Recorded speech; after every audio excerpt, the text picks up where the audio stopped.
Yeah.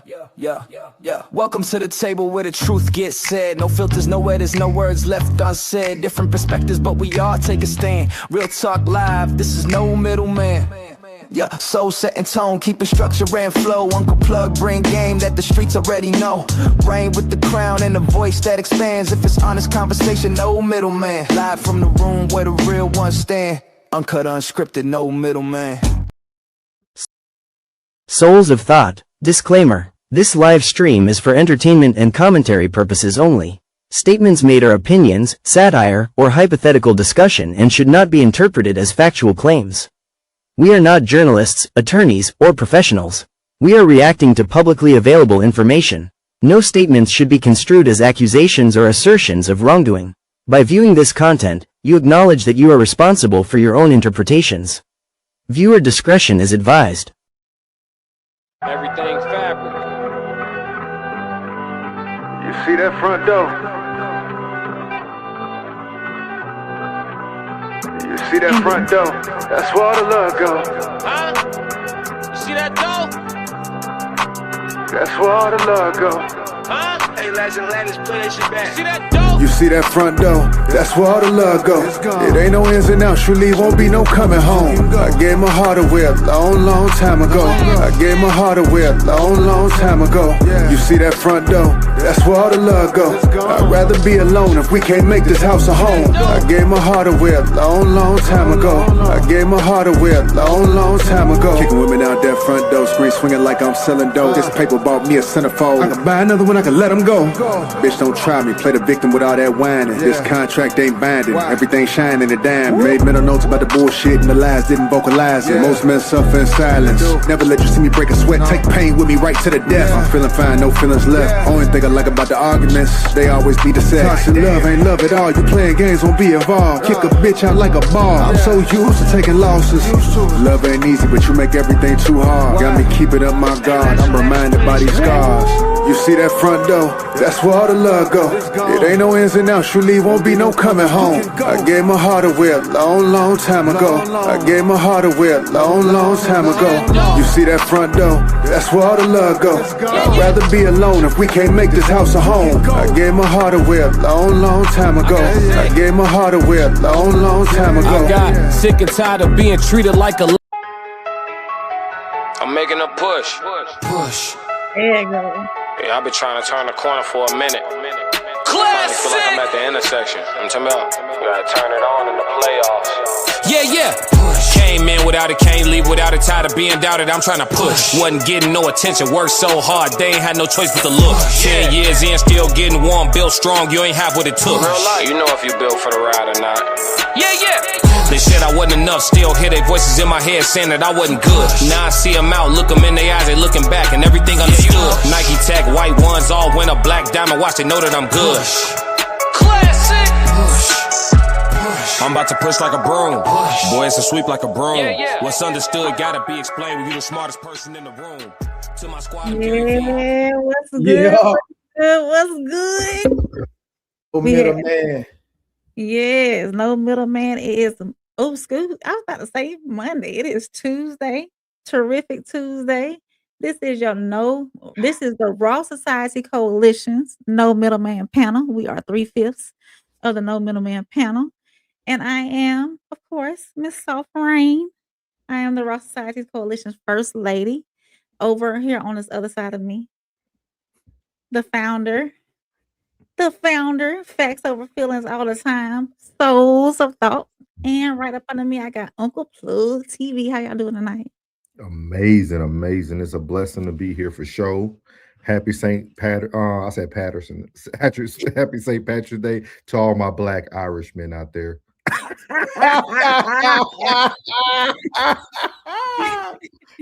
Yeah, welcome everybody everybody that's in the chat already. We appreciate you. Hey, Too Tight. Hey, Classic. I saw Classic. I saw we got the doc in here too. I-90 West. Hold on, I got you, Tez. Ted, Classic okay. in the building. Sunny in the Classic. building. Sunny. Hey, Sunny. We got a psychiatrist in the building. Drew Daniels. What's up, Drew? All right.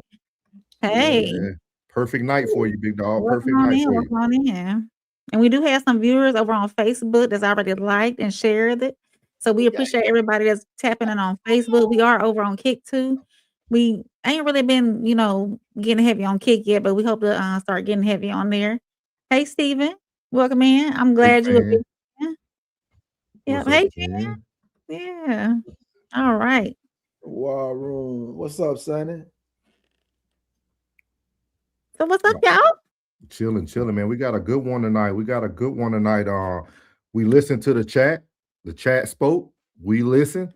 So tonight, man, on No Middleman, we got it for y'all. We bringing y'all some hits tonight. We're gonna be focusing on Michael B. Jordan while he's single. We talking about, is good just a perspective or is it really a truth? Because we always talk about good men, good women. So we're gonna see if there's any truth behind that word good, or is it just someone's perspective? We got Michael B. Jordan, we got Love Dorsey on the deck, we got Carlos Miller also on the deck, and then we also have a great icebreaker brought to us by our very own Sonny from the chat. We're going to be talking about illusions. Is options illusions? People think they have options, and is it just illusions? But before we do that, you guys already know. I love you, Sonny. Yeah. She great with it. But before we get going there, you guys know we have to do On the Radar with Rain. It's the only way to get the topics of what's going on in the streets. So here we go. You're locked into On the Radar with Rain, hot topics, bold takes, and no filter on the forecast. Let's see what's making noise this week. All right, everybody, welcome back. This is On the Radar with Rain, of course, where we break down the stories that are making noise across culture, news, and the internet. And tonight, I've got a lineup that hits on every level. We're going to start with a story that's coming from inside of the government. And then we're going to take on a moment to honor someone who meant a lot to the culture. And finally, we're going to end on a serious case involving a well-known name in music. So let's get into tonight's raindrops. So the first one, this is a big one. Yeah, a top U.S. intelligence official, Joe Kent, has officially resigned over the war with Iran. And the way he left was he made sure people were going to pay attention. So he posted his resignation letter publicly. And in it, he said that he could not support the war. He said he claimed that Iran posed no imminent threat to the United States, and went even further, saying that the decision to go to war was influenced by pressure and misinformation. So, because this isn't someone on the outside talking, this is someone who had access to national intelligence. And on top of that, he's been a longtime supporter of Trump. So when someone like that steps out and says, hey, this didn't need to happen, that hits kind of different. So the White House pushed back, though, saying the president has strong and compelling evidence that Iran was planning the attack. But reports from Pentagon's briefing suggest that Iran may not have been planning to strike unless the U.S. had acted first. So now you got two completely different narratives. And Trump, he didn't hold back. He called Kent weak on security and said that it was a good thing he resigned. And this even complicated it more because Kent also pointed to an influence from Israel in the media, which sparked backlash and criticism.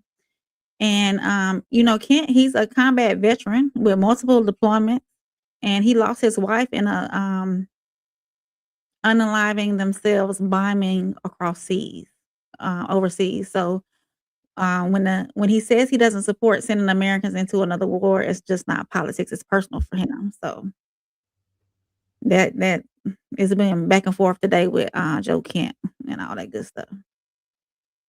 So do y'all think what we were doing is a mistake, or? I said that. I did not agree with that. Anybody who knows me, I am a Trump supporter, man. I am a conservative, but I don't believe in that. I don't think war was the way forward. I think you're starting to see a lot of people come to the forefront, and it's kind of funny, right? Because Trump can't even insult him, because at the end of the day, you hired him.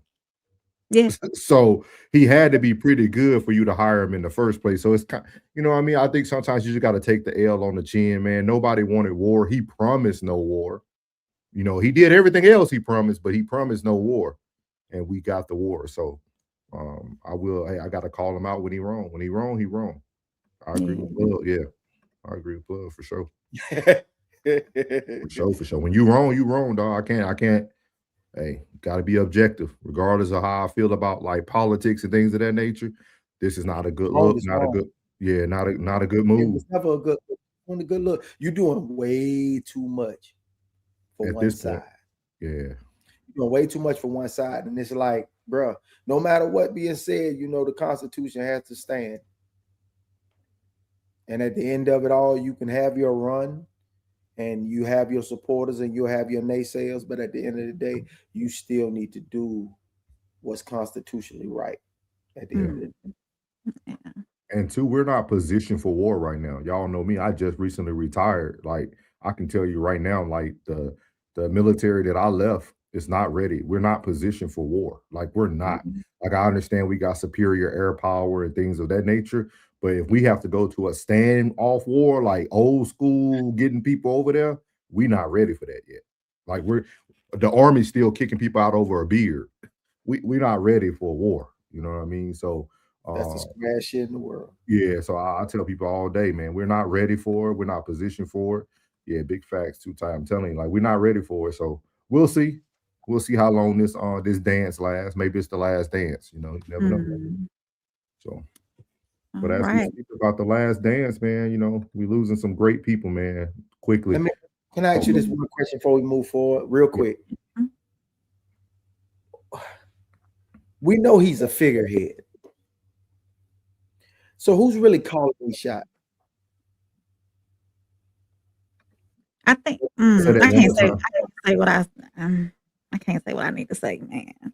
What you gonna say, Bud? Like he said, who's calling the shots? We know he's who was really calling the shots. Oh, you talking about like in pretty much in politics at the moment, right? Because at the end of the day, let's be honest, he's not calling no shots. Who's calling these shots? The highest bidder. And they're making the wrong call. Because you got to think about it. Everybody, even Kamala Harris had people that, was into like different businesses. You know what I mean? We have all these people are sponsored. They're sponsored. You know what I mean? Y'all got politics is sponsored. You know what I mean? So it's all about like everybody is sponsored. So I think it's all about the highest bidder, man. Highest bidder, makes man. No sense. At all, man. I was filling my whip up for $24, $42 now. 81. Yeah, 81. 62 to 81. Absolutely bonkers. But I'm not fooled though. I already know like there's going to be a decrease in the gas around the preliminaries, and it always goes back up around this time. There you go. Shout out Ray. Golly, Ray. There you go. Thank you, Kelvin. Thank you. He said it's all smoke and mirrors. Yes, sir. You already know, class. All smoke and mirrors. He said, I heard that, bro. I believe it. Yeah. I lived it. Yeah, but good topic, man. Great topic, man. We I think I was like, whoa. Yeah. Who do we lose? Here we go. Oh, Miss Kiki Shepherd. It's showtime. She passed away last night, a long-time co-host of It's Showtime at the Apollo. She was so graceful on the stage with all that grace and everything. So for so many people, that name brings a whole era. Kiki Shepherd wasn't loud. She didn't have to be. She brought grace, presence, and consistency to one of the most iconic stages in entertainment. Week after week, she stood on that Apollo stage, introducing talent and being part of moments that launched careers. And if you grew up watching that show like me, you remember her. She had a soft smile. She was very elegant, calm, and right in the middle of all of it. So she spent over a decade on the stage and becoming one of the most recognizable faces of that era. And now people are taking a moment to give her flowers because sometimes the people who help build the culture aren't always the loudest in it. So tonight we're going to remember Miss Kiki Shepherd for her grace, her presence, and her legacy. So rest in power, Miss Kiki. So I do want to provide you guys some information, man, because I think it's always important to educate the masses when we lose someone, especially in the Black culture. When we lose someone, we all know she passed by having a heart attack. And I want to kind of go over the stats for African Americans at the moment. Where our leading cause in death in the African American is heart disease. Yes. Black adults are 30% more likely to die from heart disease than any other race. We have the higher rate of fatal heart attacks and earlier onset in the Black community. Also, Black Americans are less likely to be diagnosed, but more likely to die after a heart attack. Also, there's higher evidence of silent or atypical symptoms, which delays treatment. Some of these things that delay the treatment, or some of the things that we avoid as Black folks when we go to the hospital, is hypertension, high blood pressure for those who need to know what that means. Diabetes. Blacks are about 60% more likely to be diagnosed with diabetes. Obesity. Think about this, guys. Think about this, because shout out to Classic. Y'all go catch Classic's clip that he put out about is overweight attractive or not attractive now. And I'm going to read something to y'all. Obesity, higher prevalence, especially among Black women. So this positive onset about empowering, to be thick and top heavy. Yeah, that's not top good, heavy. guys. Hey, listen. I'm telling you, hard working harder. Yeah. So just think about that, guys, when we sit and talk about the Black community, man. Stress, hypertension, diabetes. And again, we don't go to the hospitals. And then also sometimes doctors do discriminate. I've seen it in my own life and working in the medical field. Doctors will discriminate. I know Rain had some experiences of that too. And she's white. I'm white, and it happened the other way around. So just be mindful of that, y'all. Shout out to Kiki Shepherd and her family, man. She was a beautiful face for African American TV. I don't think there's not one kid in America that didn't know her on Apollo, man, when they were rubbing that log or the Sandman was coming out, man. Yeah. So shout out to her, man. She reminded me of the original Aunt Vivian, man. Aunt Viv on Fresh Prince, man. That's what she looked like. So again, yeah. Get him, plug, get him. Yay. I will say this too, Ray, about people in their healthcare too. You're your own advocate when it comes to your healthcare. If something is ailing you, bothering you, if that doctor that you're seeing is like disregarding what you're going through or trying to put you off, go see somebody else. We have free will to go see whatever doctor we choose to see and who will choose to see us. So if you're thinking that stuff is getting ignored and you're not, they're not taking care of you the way that you're supposed to be taken care of, please go find another doctor. Period. Read reviews and do your own research when it comes to these doctors. I'm thankful to have been blessed with a great doctor, a personal care doctor. So I'm gonna let you cook, but thank you. Shout out to Classic, man. I'm straight meat and veg. I mean, no meat, all veggies, fruits. Shout out to Classic, man, for the tip. You know what I mean? I just want to say to all you beautiful women, Black, white, and Hispanic, when the doctor tell you to do something, do it. And do it. Yes. You hard-headed. You hard-headed woman, you. Do what he tell you to do. Don't do everything other than what he told you to do. Do what he tell you to do. And do something. Half the time, the doctors don't want to tell you nothing, and they treat you a certain kind of way because they know your hard-headed ass ain't gonna do it. I'm just saying. I'm being honest with y'all. I gotta give to you one thou wow. He tell you diet and exercise. You eat a salad, you sneaking candy bars, Dorito tater chips in bags all in your car. Ice cream.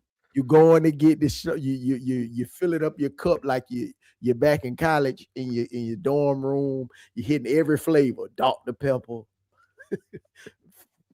Fanta, Sprite. You put everything in your cup. Come on now. Stop cheating yourself and say something ain't right. You know what ain't right. You know what you done did. Now you got amnesia. You remember everything that I did, but you remember all them snacks you got in the car. Huh? You going to get gas and you're throwing all the chip bags and the tater chip bags and the candy bar wrappers away. Plug, what's that saying they used to say? A hard head make a soft ass. And this guy just learned it.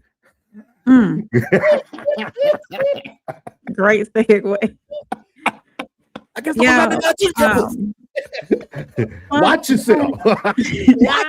Watch yourself. Tarantula. Fun fact about I didn't know his music was warning us. dang. He said he was the pussy crook. Y'all stop talking about my childhood crush. I had a crush on Mystical something fierce. He had a childhood crush on you too. He had a childhood crush on you too. I'll be quiet. Hey, Fierce. I Michael Tyler took said my he was dad the to pussy the record crook. store to buy He his was CD. Whoa, man. He Watch was the yourself. pussy crook. He said it. He said, I know. Wait a minute. Y'all stop. Go ahead.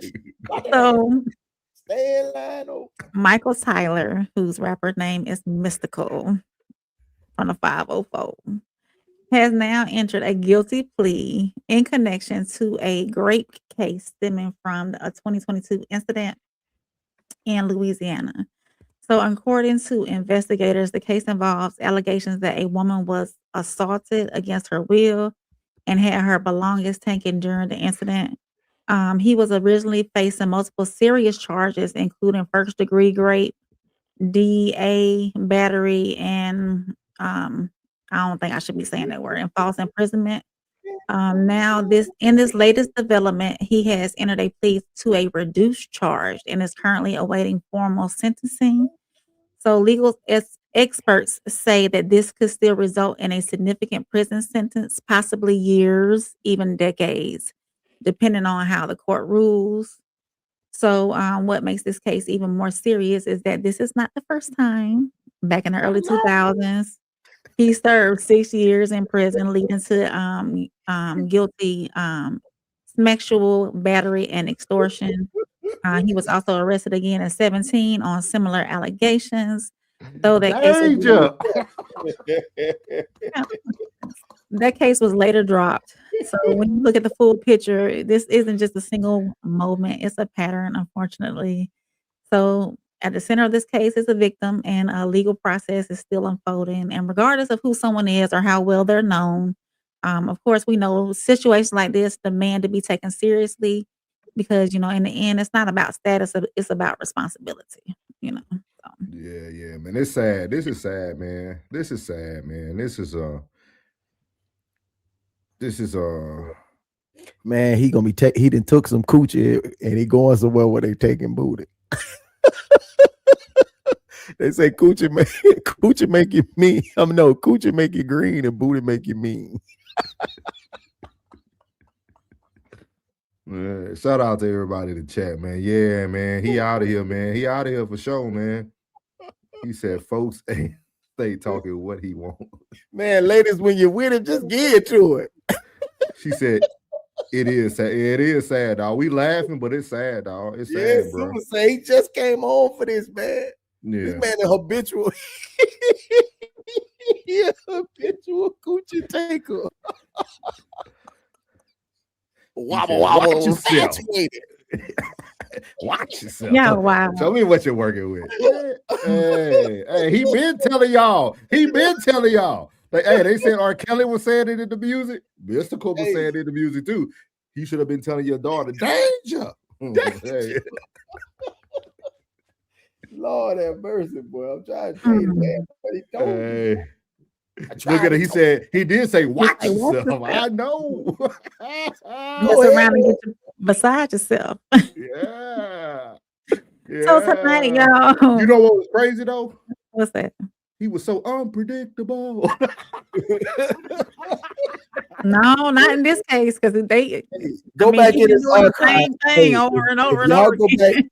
If y'all go back to Unpredictable, he got a song called Coochie Crook. Yeah. Man wasn't playing, man. Said he told you what it was. Man.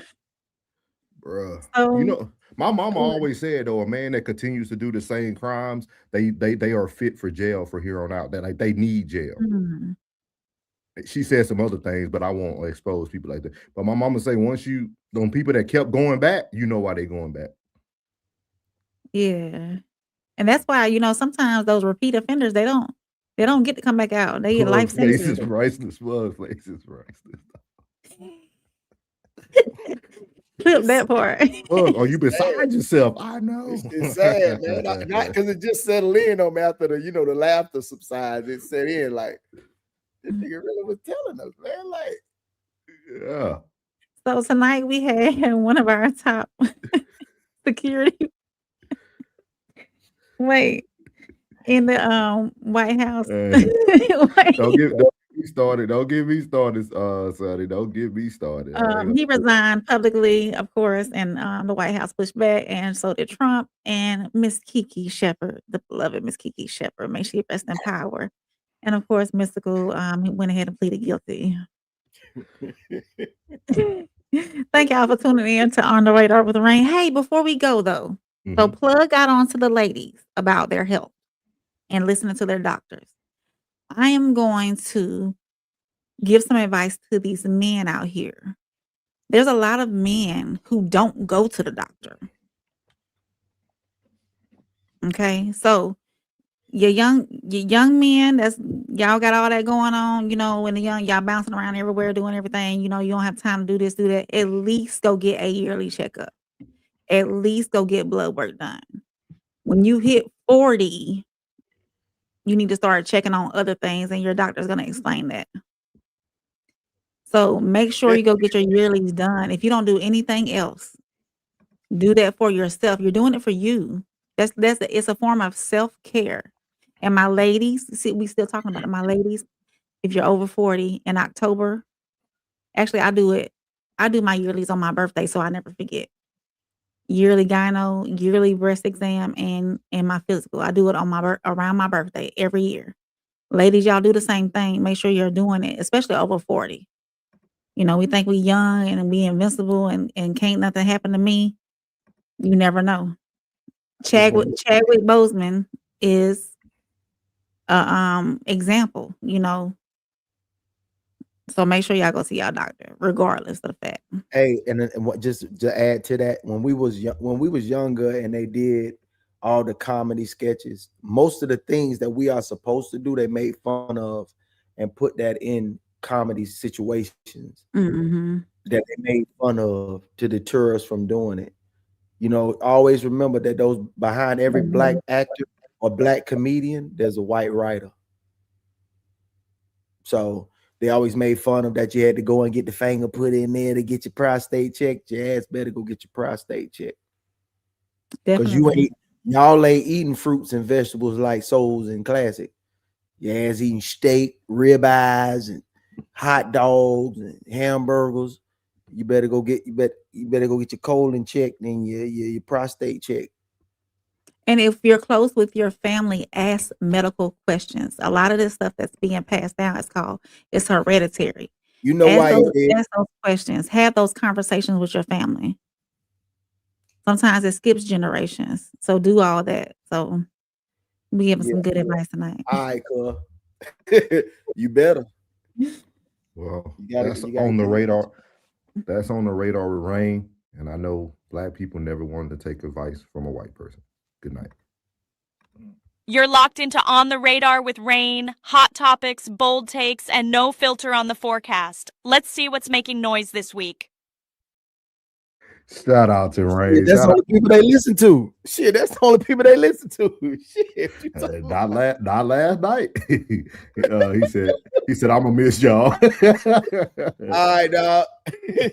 She said, Sonny said, get that blood work too. Yes, blood man. work done. Absolutely. I just did all mine this year. I just did all mine probably about 2 months ago. So yeah, make sure y'all get all that checked up, see where you at. It actually makes you feel better about life, bro. Like for real, especially when everything going good and then you making healthy changes. It was going good before you even made the healthy change. That's a positive thing too. So yeah, make sure y'all get everything done, man. You heard it here first at the No Middleman. Get yourself checked, man.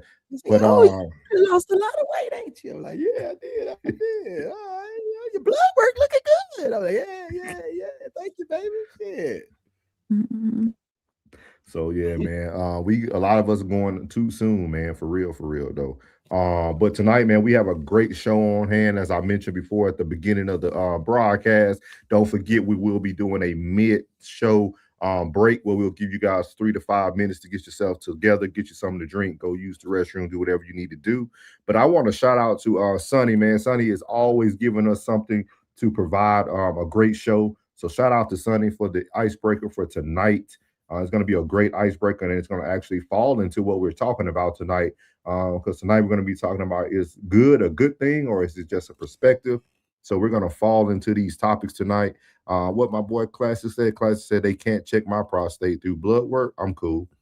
Classic, I'm with you, bro. Classic, do the right thing, man. At least lie about doing the right thing. You see these people following you too tight, go to that doctor. Don't follow Classic out here eating fresh fish from the Greece islands and stuff like that. That nigga eating right. Hey, Classic on a different level now. Nigga eating super fruits. If I feel super sick, I'm a great fast. See, 40 days. And see, when we're sick, though, what do we? The last thing we think about is eating when we're sick. So our body naturally fasts while we're sick. We don't have an appetite. We don't want to eat. So while we're healing from that sickness, our body naturally is telling us, don't put anything in me, let me heal myself, and then we'll move forward. Of course, get your nutrients and stuff, but still, you don't be wanting to eat when you're sick. Yeah, but at the end of the day, man, go ahead. But at the end of the day, man, this is all illusions, man. Your health can be an illusion, or it could just be an option. So we're gonna lean into our icebreaker tonight. Again, brought to you by the good Sonny, man. Again, shout out to Sonny. We can't slow him down, can we? I know he go fast, y'all. He goes super fast. I can't slow him down because it's on Instagram. We don't have but so listen very well. He goes in. Our icebreaker tonight is the illusion of options. So we're going to be talking about tonight's perspective on, people dating, people being single. But this young gentleman is going to be talking about the illusion of options. People think they have options, but it might just be an illusion. So here we go, guys. Let me get that volume on for you.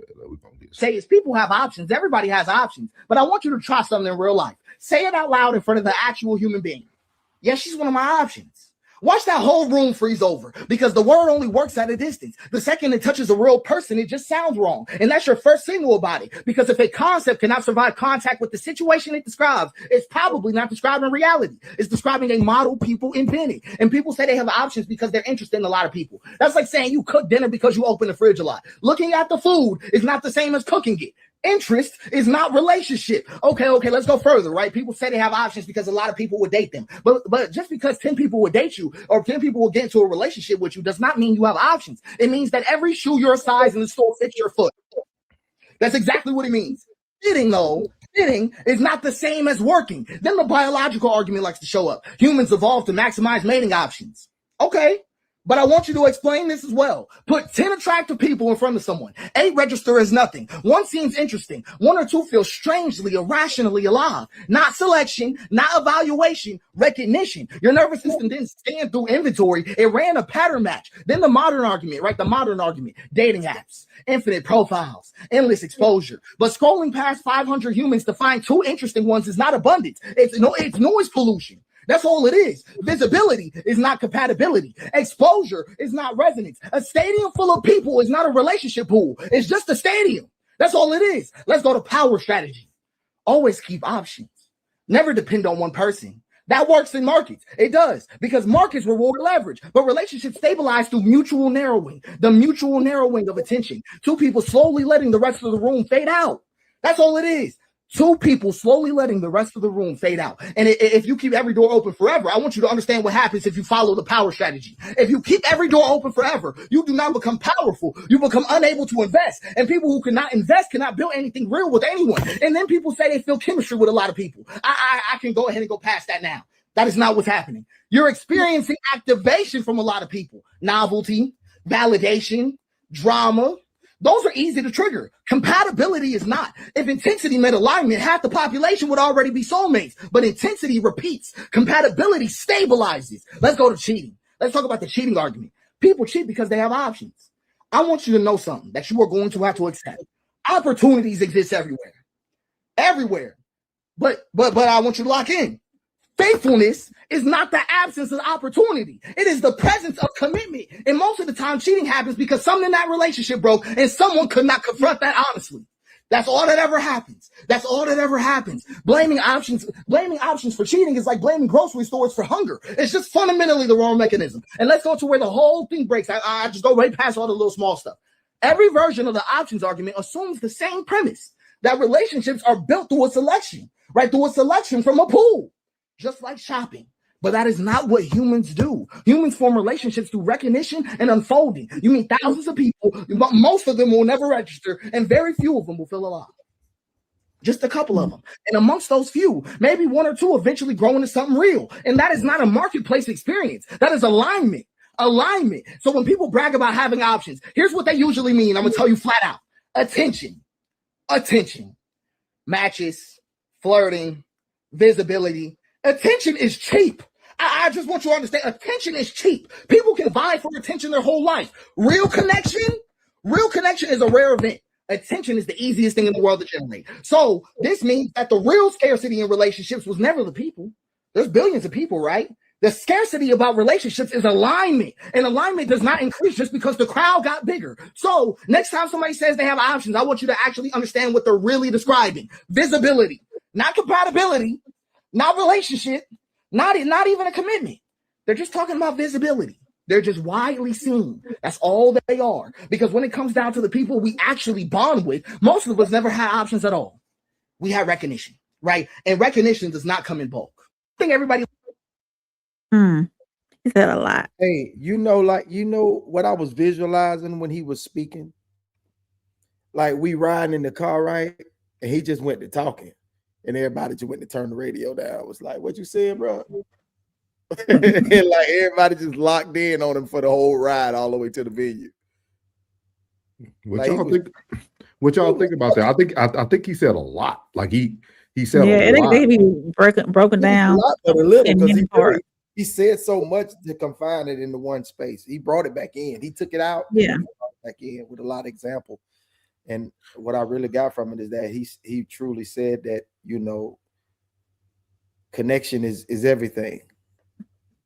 And everything else that you hear is just loud noise and attention. And options are not important. The connection is the two people drowning out the noise of the room. I like that. Yeah, when he said two people narrow down. And alignment. Yeah. Go ahead, Cook, Rain. Go ahead, do your thing. Yeah, alignment stuck out to me because you can have tons of options. The options are out there, but are they really options if you don't align with them? So they're not even an option if you don't align with them. And like you said, plug to the connection and the relationship, period. So how many people look for that? How many people look for that? Thank you, Tez. Tez, I like that. I like what Tez said too. We have that. Can you put it back up? I like what Ted said. I think we need to update our definitions. Those are definitely options, maybe not viable options, but they are option nonetheless. So shout out to Tez, man. Shout out to Tez. I like that. I mean, how many people are truly looking for a connection? Like, honestly, I think people go out looking for a husband, looking out for a wife, looking for a girl, looking for a man, my man. But how many people are truly looking for a connection? Money. Thank you, Sonny. Are you making another beat, Daddy? And Genius is my dad. Classic. Oh, we talk about money. Your money. Let's talk about it. My money look different now. When I talk about 50, used to be $50. I'm talking about 50,000. Gotta move a little different. Yeah. My maneuvers is in and out. Ain't trying to get spotted at all. Too introvert to be in the crowd. Real life. I'm low key at the Coach store buying plain Janes, no logos. When you spend as much time on the boat as I do, you ain't really got a showboat. I got my own brand, wear my own clothes. You swear to God, I got it out of Soho. Shout out to Sonny, man. Again, Sonny always sends over dope content. I appreciate her always supporting the channel, man, in multiple ways, not just monetary, but also intellectually, man. It brings a lot to the show. It does not go unseen. When and I didn't even watch the whole thing. Go ahead. What'd you say, bud? I love you, Sonny. Yeah. So So I thought it was very interesting. The first thing I thought about when I heard him, What that? he's the true definition of good guys finish last. Damn, man. Missing out. I'm serious. They missing out.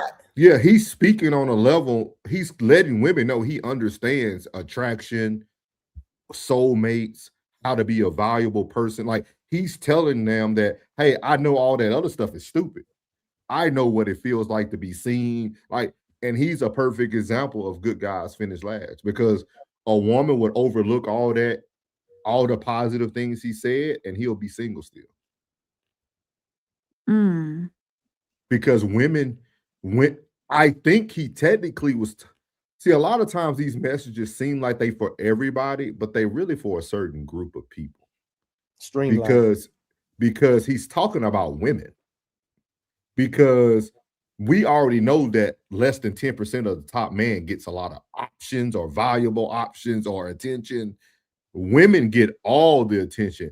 Big, fat, ugly, small, blue, green, it don't matter. A woman will get attention by at least one man, no matter what platform she on. I think when men wanted just as much attention as women did, and that's when shit started going left.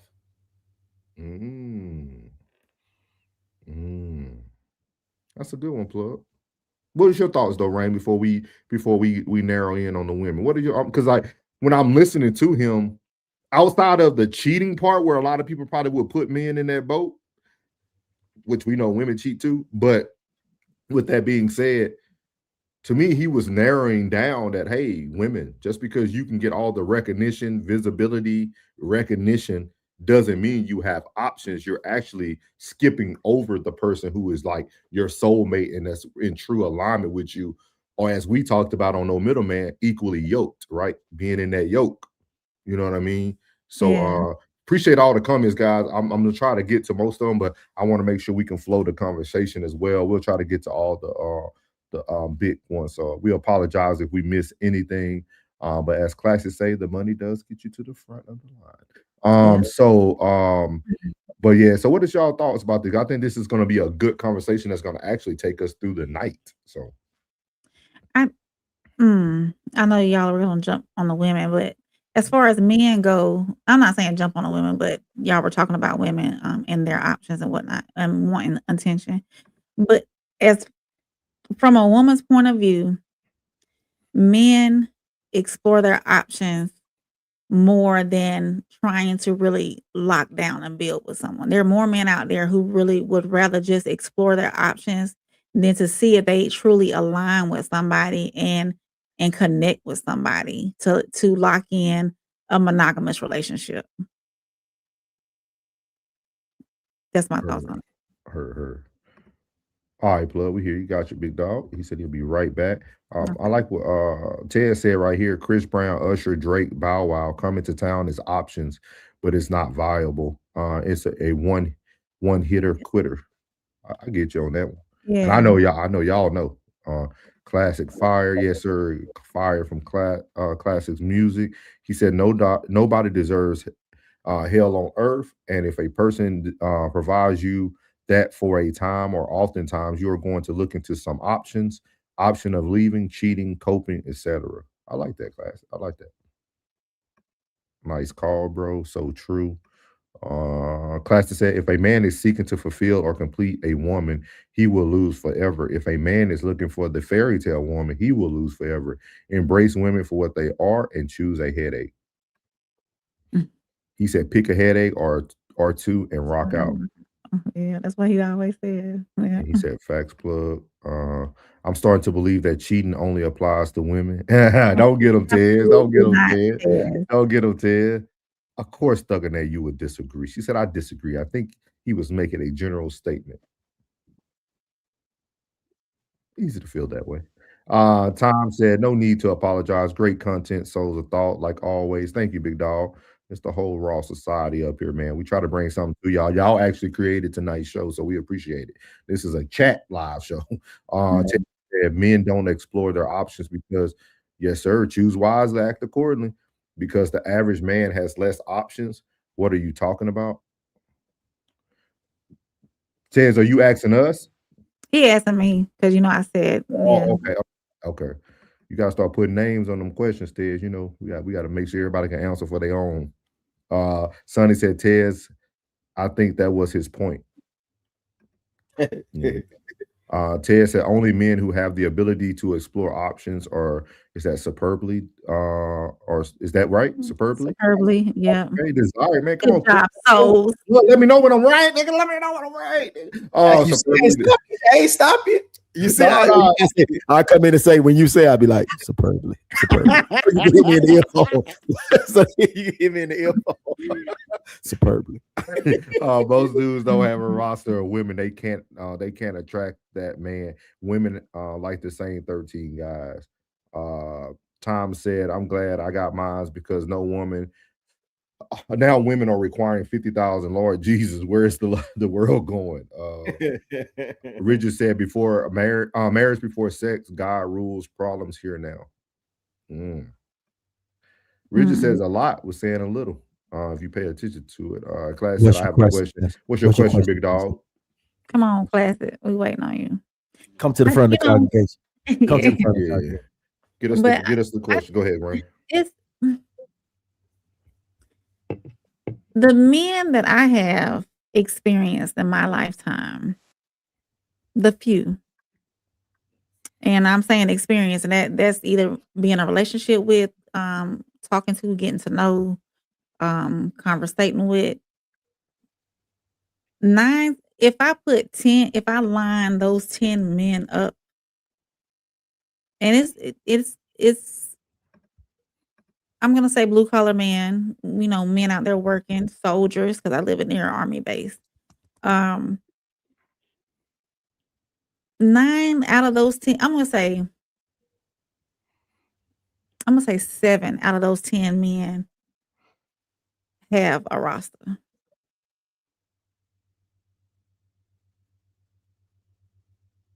Now, what are their age range? All over.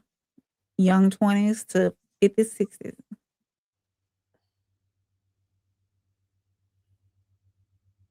But see, I think that goes back to proximity too, right?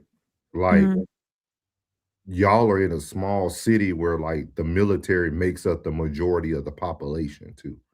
You know what I mean? Like you go to my hometown, like Barksdale makes up Shreveport, Louisiana. Like that base. Like so like it would seem that way with military people because usually we're in a town where we make up the majority of people. So I see what you're saying, but I think it's also about the proximity too, right? Because until women learn that every military man don't got money, don't have great credit, don't like they have to learn all that before they believe the what the TV tell you about men in uniform and stuff like that. And you see like, okay, these niggas broke just like the average guy until they get to a certain rank. So yeah, but I definitely can see where you're coming from. This was classic. Oh, go ahead. No, go ahead. Not all that 7 out of 10 are military. I would say blue collar. Yeah, all the way across. Yeah. Okay, cool. My bad. No, it's okay. Hey, blue collar workers they have options. You know why? Because women end up seeing them more often. Like you think about like a UPS guy or a FedEx guy or a woman who orders Amazon and the same guy drops it off every day. Remember like back in the day, it was always about the milkman because the milkman, he ran that route every day. So a lot of times, you know this as a woman, you can speak on it. Women start to build a relationship just out of the proximity, the similarity. You start having those small conversations. He starts knowing that it's your birthday because last year he came at the same time. Like it's so much going on. Like I tell people, man, if I did life again, boy, I'll be an apartment maintenance man. Boy, I'll be an apartment maintenance man. And I want to be the Section 8 one too. I don't even want the fancy. Mr. Soul's got 13 kids. Hey, you come on in here, fix my air conditioner. I fix some macaroni and cheese, some fried chicken, and some collard green. You want to play? Hey, back in the day, boy, being that maintenance man, so everybody knew Mr. Lee. Oh, wait, let me go touch that condenser real quick. Hey, plug, you prolonging stuff. You just, I got to come back tomorrow. I got to get that extra part for that pipe underneath that cable. I got stop by the house for 5 minutes. Oh, that part ain't came in. I got to come back tomorrow. Ain't got the right PVC pipe to fit that. You know what I'm saying? I ain't got none of my glue. I ain't got my glue to make sure it's stuck in there real good. You know what I'm talking about? Stick it in there real good. So what time your husband leave? Oh yeah, I should be able to get here about 7:30 or 7:30. Let him know I'm coming about 7:30. He'll be gone at 6, I know, but just let him know so he know what's going on. Yeah. Shout out to Mr. Lee. Shout out to Mr. Lee at Griffin Drive Apartments. Mr. Lee was that guy. Mr. Lee was that guy. Yeah. Look good. So this was classic question. Sorry, y'all. We going on a tangent. My bad, y'all. Yeah. Classic said, if more people blame their significant others, a bad behavior, attitude, and or energy for cheating, would more people act like they got sense, inspired in spite of their emotional state? I'll let y'all answer that one. It's either you are or you aren't. It's either you are or you aren't. That's just like, are you gonna do it or you're not gonna do it? Just to be honest, the options can be there in a plethora, but at the end of the day, if you're not going to do it, you're not going to do it. You're not going to do it. And that's not blaming anybody. It's solely on you. You make that choice to be upset. You make that choice to be sad. You make that choice. You make that choice. You make that choice to be emotionally available or emotionally unavailable. Either you're going to do it or you're not. We can ask all the questions. We can go down the line. We can go through all the social media posts or whatever the case may be. Either you is or you ain't.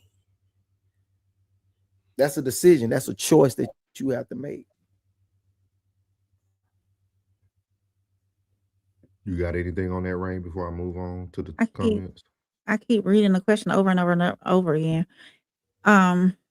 You want us to dumb it down for you? No, you trying to say no, I didn't know. You said I didn't know if you were trying to get like a different understanding from it. No, I mean I understand what he's saying. It's more so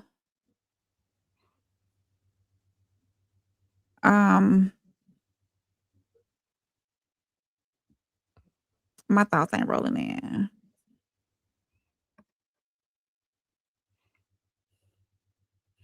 My thoughts. I'll come back to it. Oh, I got you. Hey, you the first lady. We can come back to any question you need, man. Classic said more people should use infidelity as an or else start tripping for longer than 72 hours. I'm gonna start tripping with you, for example. He said 333 for the support. Appreciate you, Tristan. What's up, Tristan, man? Shout out to Tristan, big dog. Oh, yeah. Plug already knew he ain't even need a big dog. Sonny said, I believe it, Ray. Shout out to Mind Empowerment Journey. He said, I'm gonna say this: as you age, the least amount of women you need as far as testosterone release. I agree. I agree with that, and I also that is a nutshell. But I also think as you get older, you start to understand the type of energy that it takes to be a liar. It takes a lot. It takes a lot of energy. A lot. It takes a lot of energy and a lot of like memory. Like a lot of memory. Like one slip up, you done. And you know, like, it takes a lot of energy, dog. And you gotta have that element of I don't give a fuck.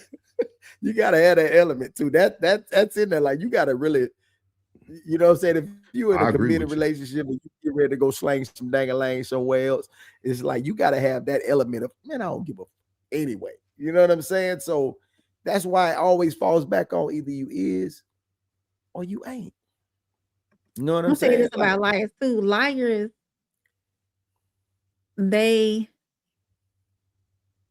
it gets real funky when they start to believe their own lie. They get entwined in their own lie, so they don't even know what the truth is anymore. Yeah, they have to keep constantly replaying that lie to make it true to them, so they can speak it out of their mouth like it's true. Yeah. I think Doug and Nate said something. Yeah, Moochie would say that again. Yeah, that was dope. Again. Say that shit again, right? It ain't gonna come back. We gotta replay it. All I hear is raindrops. No, people have to they have to constantly when it's not gonna come back. I told you it's not gonna come back. It wasn't for the heart. It wasn't for the heart plug. It wasn't for the heart plug. It wasn't pure. It wasn't pure. One and done. One and done. Pure. Wasn't pure.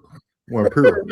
Hey, Thug and A said something here though. She said, "Don't backpedal. 7 out of 10 men have a roster, like Rain said." Hey. Thank you, Nate. 70% of men. Bam, let me share GPT that and see. But everything y'all saying, right? You saying 70% of men have a roster, but it's that roster has to make of women. So y'all are like y'all are still the common denominator.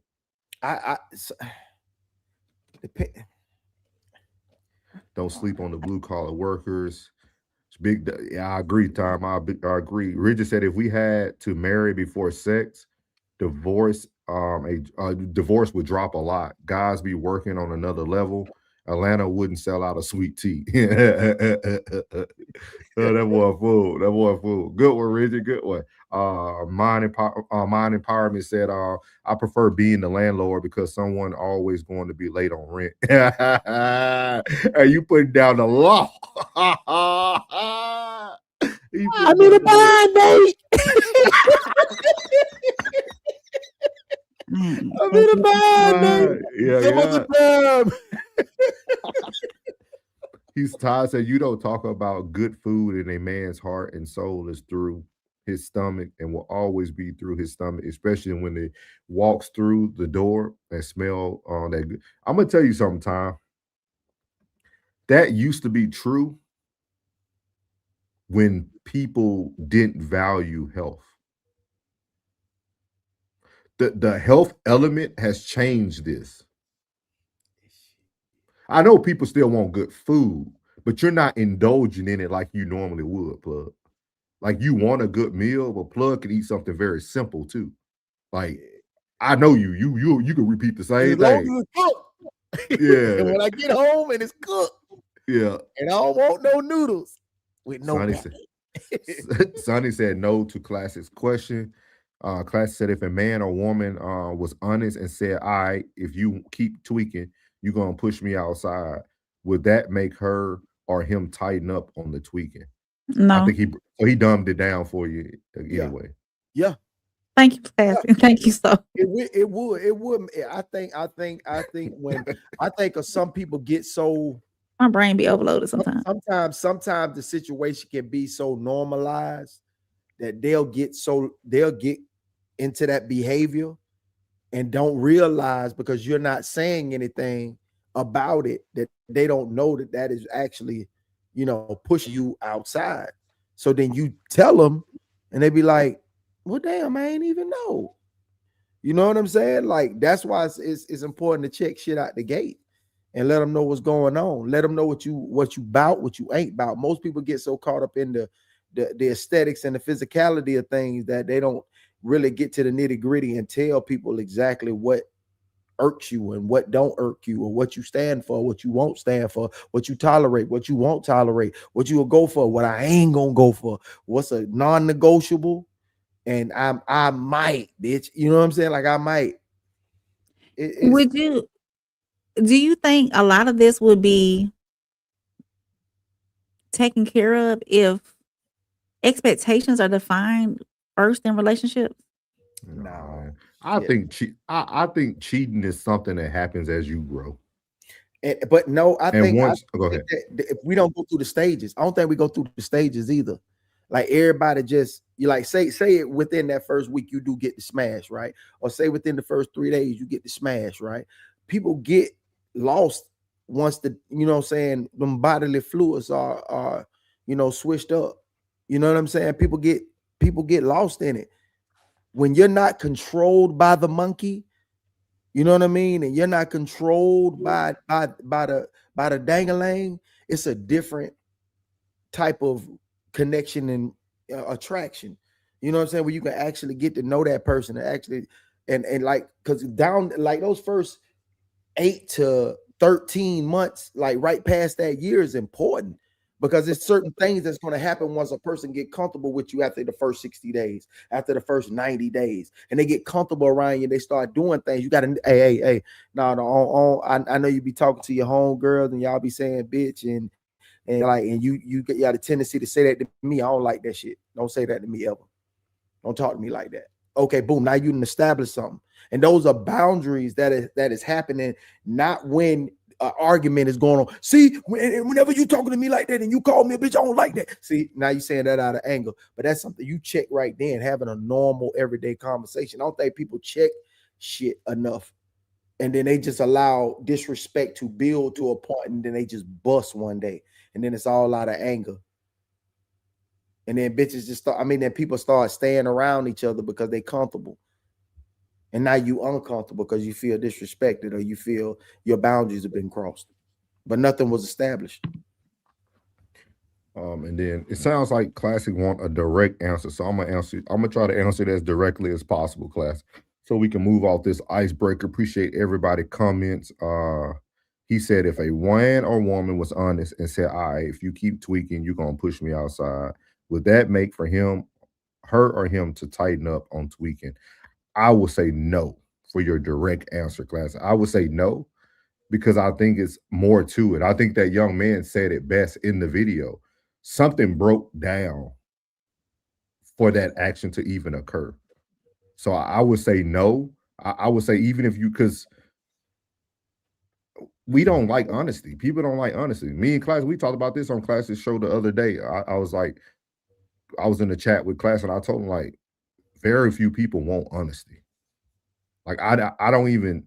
There's very few women I think that want honesty unless they been what you used to call it, Plug. What you used to call it, Plug. They have to be dang, you used to say it all the time on the show. They have to be it's the saying that you said women had to be. Something. Body slammed in the game. Yeah. I think women like that, they start to respect honesty. Once a woman can respect honesty, then you can, that question that Classic has, it will alter the response of the person. But if a woman or man too, because hey, some men don't like honesty. It ain't just a one-sided thing. But I think for a man and woman to have that understanding that Classic is asking us to answer, I think one or both of them have to be body slammed in the game. They have to be okay with honesty. Like honesty has to be what really pushes them forward. If they don't like honesty, it doesn't matter. You can tell a person, you can tell them all day. All that honesty, all that honesty gonna do is make them mad, and then it's gonna cause you to push further away and go outside anyway. So, and then right then you should quit them. Because y'all gonna destroy somebody. Shout out to the chat, man. She said, I think the point that Cypher was trying to, his name's Cypher. Cypher was trying to make is people want connection, but they're seeking attention. Yeah. I like that. I think that's a bigger conversation too. We're gonna have to talk about that. Yeah, we're gonna have to bring that up for sure. Class said, can I get a clean answer for somebody? Chat.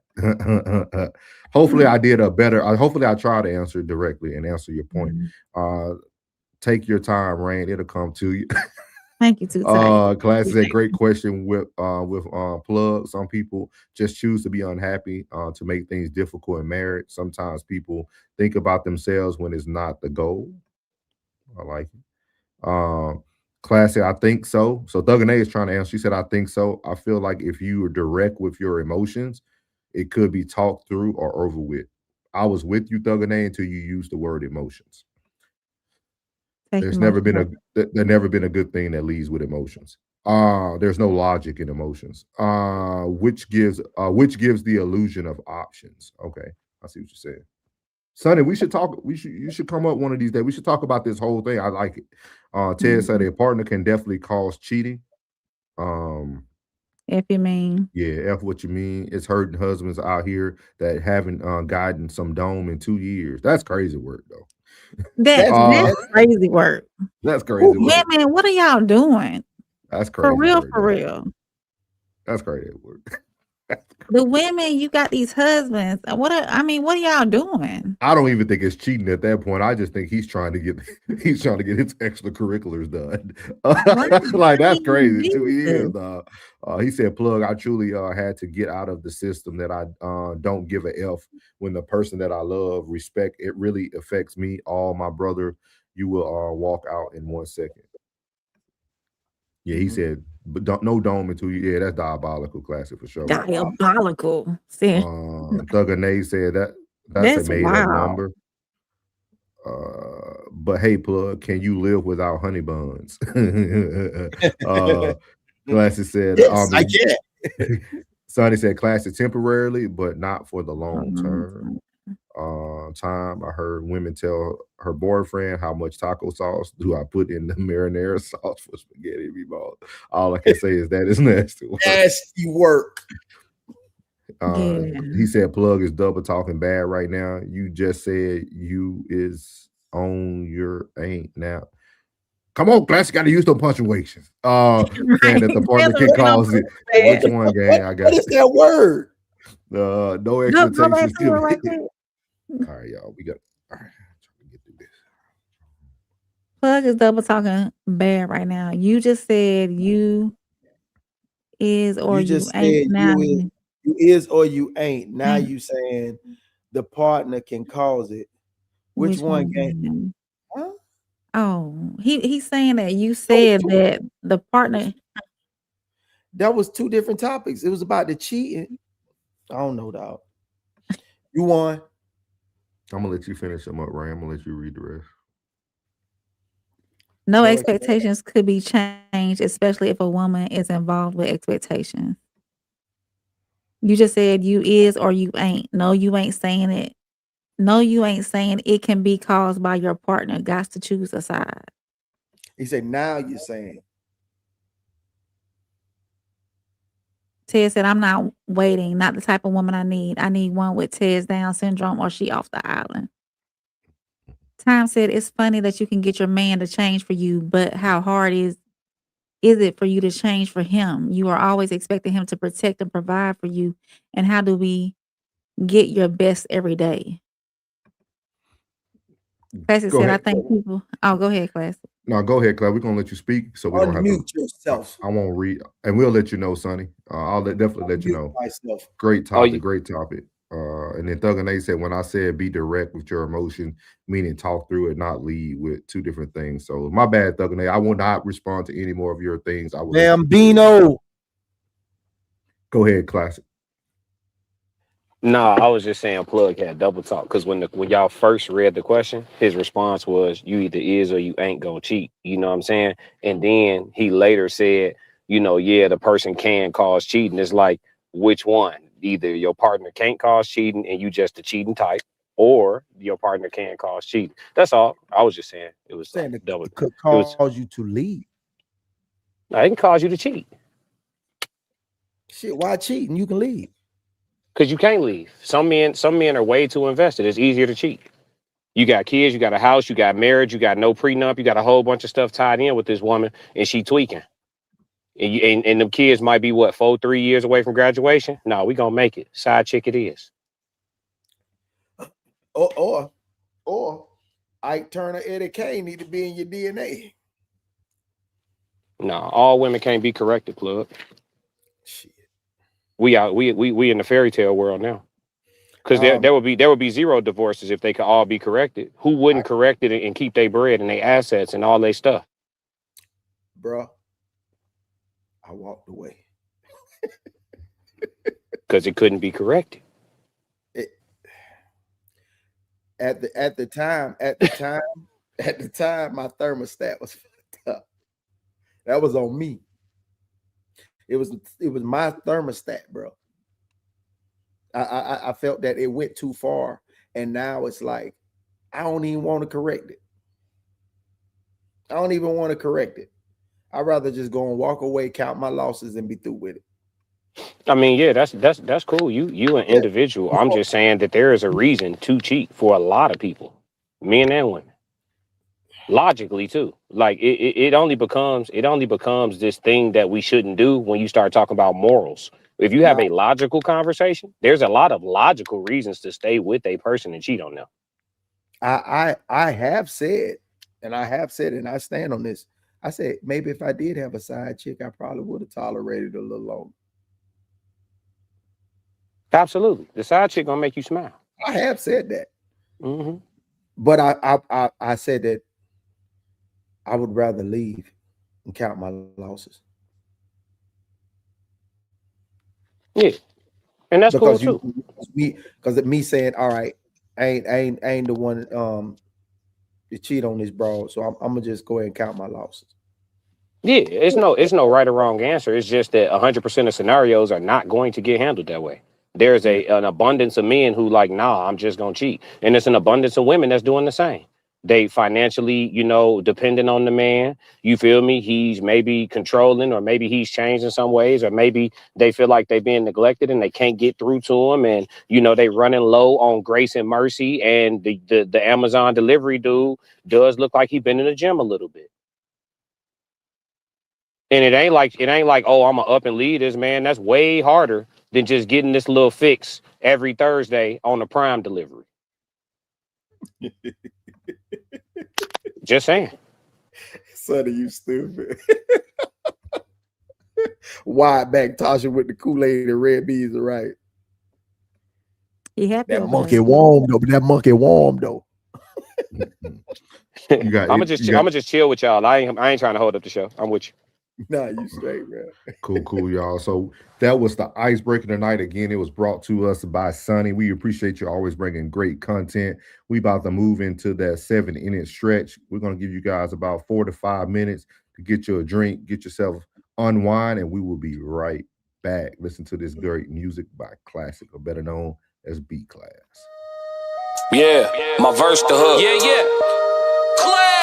My verse the hook. They said I couldn't do it where they was wrong. I let them know it's a different garment. Let them know it's a different fabric. No pesto, a different sauce. When it comes from my lips, it's a different gloss. Yeah, I'm polished, the bar solid. Long journey, I'm built for mileage. Fontaine when it come to try me. The easy way is to go and support me. The hard way, trying to stop me. Don't come in bulk. You can't crop me. I'm too fly. You can't crop me. My hair long, but I ain't locking. Shorty bad, but she can't lock me. I met too many that said they got me. My heart broken. Damn, they got me. Tables turned on my hashtag. You a free agent and you mad. Summertime you be teed up, in the wintertime you be sad.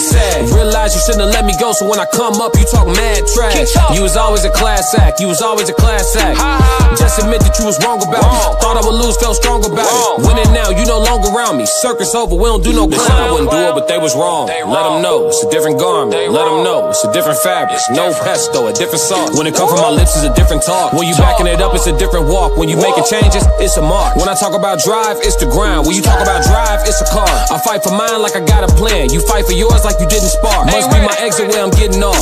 Is it me or y'all getting soft? I'm confused, a little lost. Wanna book me, it's gonna cost. No discounts, nothing off. You got me bent, must be crazy. My DJ, sky high, baby, pull up. Raw papers blazing. Riding in spaceships, feeling amazing. Everything classic, nothing basic. Independent, doing everything major. I get dressed to impress on a daily. That's my way of adjusting the haters. You see me? You was big wrong. Now that you gone, I'm strong. Yeah. And I got a bad chick watching Love Jones and need a long thong. Friday night, I'm doing sold out shows. You home alone with your slow songs. When you pass on one like me, life don't go on. They said I couldn't do it where they was wrong. Let them know I'm a different garment. Let them know it's a different fabric. No pesto, a different sauce. All of that hate, a bad habit. Running up my mathematics. Fake love, I can't have it. If I don't know you, then I ain't dapping. It ain't real if it ain't clapping. If I wasn't there, then it ain't happening. If I'm absent, it ain't crap. Yeah, my verse the hook. Yeah. My verse the hook. They said I couldn't do it where they was wrong. I let them know it's a different garment. Let them know it's a different fabric. No pesto, a different sauce. When it comes from my lips, it's a different gloss. Yeah, I'm polished, the bar solid. Long journey, I'm built for mileage. Fontaine when it come to try me. The easy way is to go and support me. The hard way, trying to stop me. Don't come in bulk. You can't crop me. I'm too fly. You can't crop me. My hair long, but I ain't locking. Shorty bad, but she can't lock me. I met too many that said they got me. My heart broken. Damn, they got me. Tables turned on my hashtag. You a free agent and you mad. Summertime you be teed up, in the wintertime you be sad.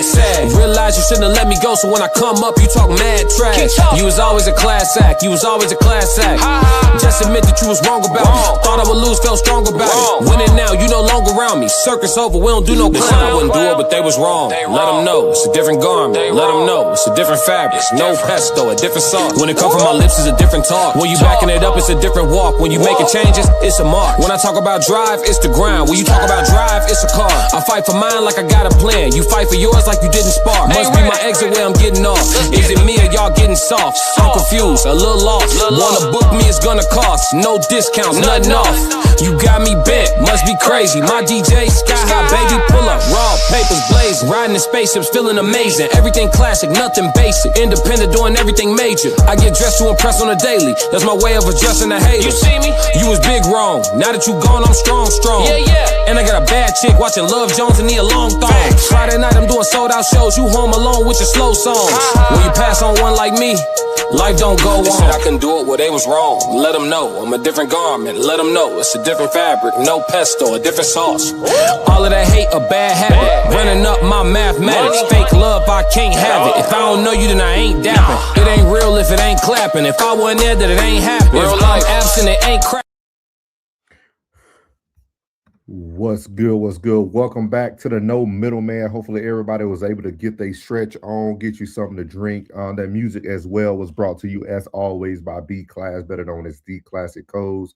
So make sure y'all are tuned in with the classic codes. We are going to be shifting to this last end of the show, the second half of the show tonight, where everybody talked about last night. So we're going to be speaking about Michael B. Jordan, single and successful. Why? So we're going to play a little bit of his award speech from the other night, and then we're going to go into a video by Michael B. Jordan, and he kind of explains about his dating life. So here we go. Michael B. Jordan.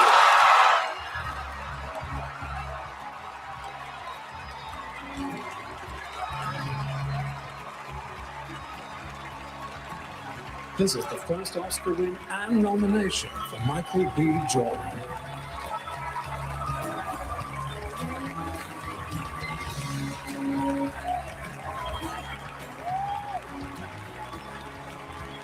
That's the only shit I was waiting on all night.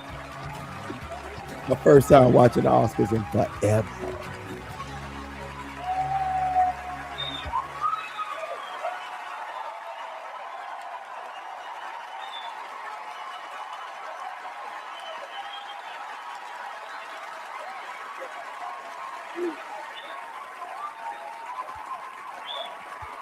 Man, God is good. God is good.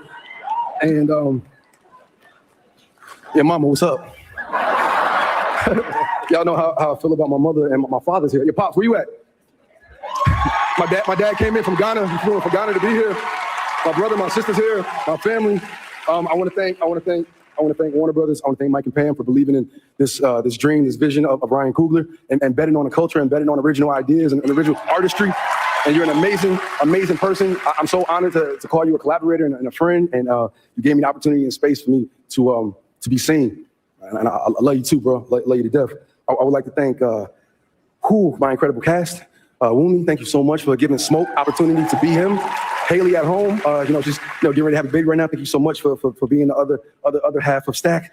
Miles, Delroy, Jamie, everybody, Lily, Omar, the entire cast. I thank you guys for supporting me through this. My team, Phil Sun, Greg Sluitt, Lindsay Gallon. Man, y'all. I stand here because of the people that came before me. Sidney Poitier, Denzel Washington, Halle Berry, Jamie Foxx, Forrest Whitaker, Will Smith, and to be amongst those giants, amongst those greats. So that is his speech there. And then now we're going to go into the topic of the night. Shout out to Michael B. Jordan. Welcome back, Classic. How you doing, boss man? We're going to be going into Michael B. Jordan talk tonight. So this is Michael B. Jordan on Jay Sheedy's show. And he's gonna ask Michael B. Jordan why he hasn't found love yet, and then we're gonna go into so you ignore a game on 1,000. You ignore a game on 1,000. You go ahead. I'm just saying, go ahead and do your thing. Oh, love. It's very lonely. You know? I go back and forth. How does being the sexiest man alive find love? It's very lonely. You know? I go back and forth between wanting partnership and then not knowing what's the best partner for me. Bringing them into my world, what I got going on isn't easy. It's not just, I love you, you love me. That should be enough, right? It's not quite that simple. Finding the right person to understand, all of me, but then all that comes with me as well. That balance between wanting to be available and there for that person while I'm juggling everything else and feeling okay to put the other part of my businesses down and, the sacrifice and compromise that comes with a partnership and a relationship. And then also there's a part of me that has not really lived life yet. There's so many different places and people I've never had an opportunity to happily meet that I might connect and vibe with, that might be a person that my soul connects to. I'm not looking, but it would take a very special person to understand and grow with me. How does being the sexiest man alive find love? It's very lonely. You know? I go back and forth between wanting partnership and then not knowing what's the best partner for me. Bringing them into my world, what I got going on isn't easy. It's not just, I love you, you love me. That should be enough, right? It's not quite that simple. Finding the right person to understand, all of me, but then all that comes with me as well. That balance between wanting to be available and there for that person while I'm juggling everything else and feeling okay to put the other part of my businesses down and, the sacrifice and compromise that comes with a partnership and a relationship. And then also there's a part of me that has not really lived life yet. There's so many different places and people I've never had an opportunity to happily meet that I might connect and vibe with, that might be a person that my soul connects to. I'm not looking, but it would take a very special person to understand and grow with me. So that is Michael B. Jordan. Speaking to Jay Sheedy, I'm gonna take the comments down so it doesn't cover up your face, Rain. That's Michael B. Jordan there. And I want to hear you guys' thoughts on why do you feel like this successful man voted one of the most handsome men as well. Like he got all the accolades. I have my own spiel behind it, but I want to hear everybody else's opinions first. It'll be great. So why do y'all think he's single and successful, but why? The floor is y'all's. Hey, can I start? Because I ain't got all the most time. You got it. Yeah, I was gonna say, he rich. It's over with.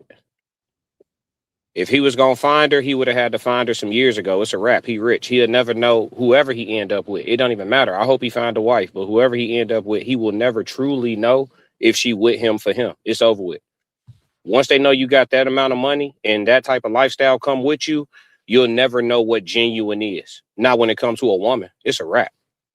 And I hate to sound, so cynical about it. I hate to sound so cynical about it, but y'all know my objectivity come first. You know what I'm saying? It's curtains. If you don't find that solid joint before you get financial, I'm talking about to his level. Like when you wealthy, it's one thing to be like living kind of comfortable, because a female could walk away from that. They'll feel like they could do a little bit better, like a touch better than comfortable.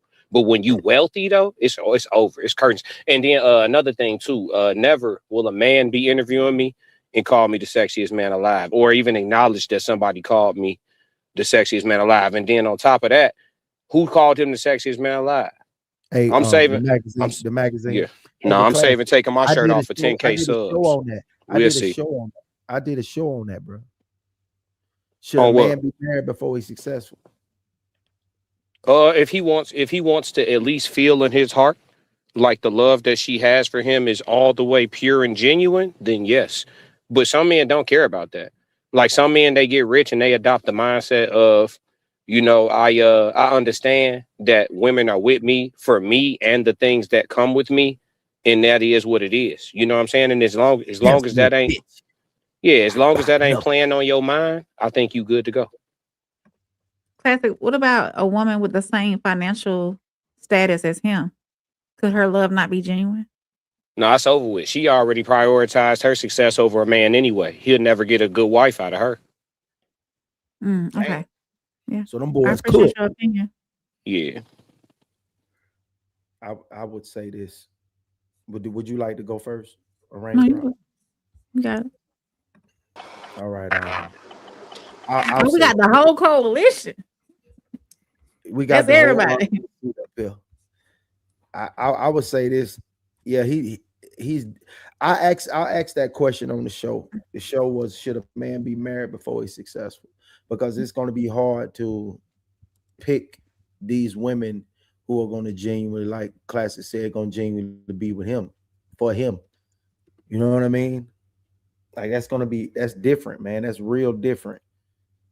And it's that's a tough one, man, because these days to find a genuine person when you do have that bread like that. But I have to slightly disagree with you, Classic. Finding that woman that is on that same level. And I think that's why a lot of these entertainers date other entertainers so they can understand because they know what they go through.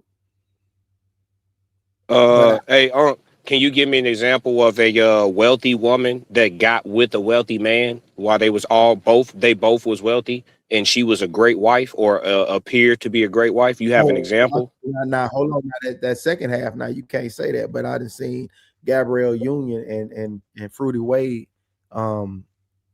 get together. That's the example. I mean, shit. Do you see the product of the environment of their household? Yeah, I see it, dog. It's sad. That's your example. J&B. That's y'all example. That's not a good one. No, it's not. You see what I'm saying? So yeah, y'all got to help me. I think I'm with you, Uncle. If you got an example, I was just gonna say I'm with him if you got an example for me. I think I got one, and the closest will be is Denzel Washington and his wife, because he did speak on how she was already who she was before he met her. I think they will be the closest example, because it's not like she was hurting for money and then like she was already the lady she was developing to be, and then his wife just kind of was able to stay with him as he grew through his wealth too. So I would say they will be the closest couple. Would be Denzel and his wife. Yeah, see, so I like you using them, but not for the. I actually like them for the opposite. I think they're a perfect example of what I was talking about. You have to find that woman that wants you for you before you get anything, and he did. I think they are an example of the dream. Oh, Nelly and Ashanti. Not a good example. They broke up too many times. They broke up too. They have a very toxic relationship. They ain't broke up. They still together. They are. They back together. No, they was young though. They were kids when they got together the first time. They were grown when they got back together. Ashanti fell off, and Nelly still has money. Hey, he's right when he's right. I do have to add this because there's a glaring fact that has been missed. Lori Harvey was dating this man for many, many years, and he had every intention on marrying her. She's the one that pulled out of the relationship, and within 3 weeks, she was in another relationship with Damson Idris. This is not a product of somebody that's refusing to find somebody or somebody that's refusing to be in love with somebody. This is a man who, once again, got very hurt by losing the girl that he wanted to be with. He asked her father to marry her. He asked Steve Harvey to marry her. Steve Harvey gave him the okay. Lori pulled out. This man, what he's telling you now is, I'm not finding nobody. I'm finding myself. I'm gonna bang everything that I feel like banging. That's what it's called when you explore yourself when you rich as hell. I want to dedicate myself to my work, but he's still going on dates because they're still snapping pictures of him. I don't know if I'm the only person that sees him, but Google has a way of putting everybody's business out there when they're famous. He's not gonna find that anymore. That ship has sailed. You've been in too many movies. There's too many people that like you. And to be honest, the fact that somebody, a grown ass man, is over here calling him good looking in his face, and he's perfectly fine with it, means that he ain't worried about nothing anyway. Hey, can I say one last thing before I go, y'all? Because I got go ahead, Class. Oh, I got to jump down. So I just want to say one last thing. I was gonna say, to counter my own argument though, it is slightly overrated, right? The emotion of feeling like I have this woman by my side that truly loves me for me. It is slightly overrated. As long as you end up with a serviceable woman, let's say she is with you for the amenities that come with you, right? But let's say you get seriously hurt or something and she need to take care of you and she doesn't go anywhere. She actually does her duty and she is serviceable, right? Then the emotion of like knowing that this woman is with me for the person I am versus the life I provide, it can be seen as slightly overrated, which is why I love these conversations that the RSC has, because it's not a right or wrong thing. It's about perspective. I'm gonna step down, y'all, and jump in the chat. Appreciate y'all. Appreciate you, Class. Yep. Yeah, I will be leaving as well in about 1 minute. I just gotta say, if you're a man and you spend all your time and you think you're about to marry a woman, and then she does that to you publicly and very loudly, the odds of you wanting to be in another relationship are very low. And yeah, he's going to make up any excuse that he can in public because that is his personal image. I guarantee you, behind the scenes, all of his friends know, and all the people that he actually hangs out with know that he is being a playboy right now because he can't afford to. Okay. Good.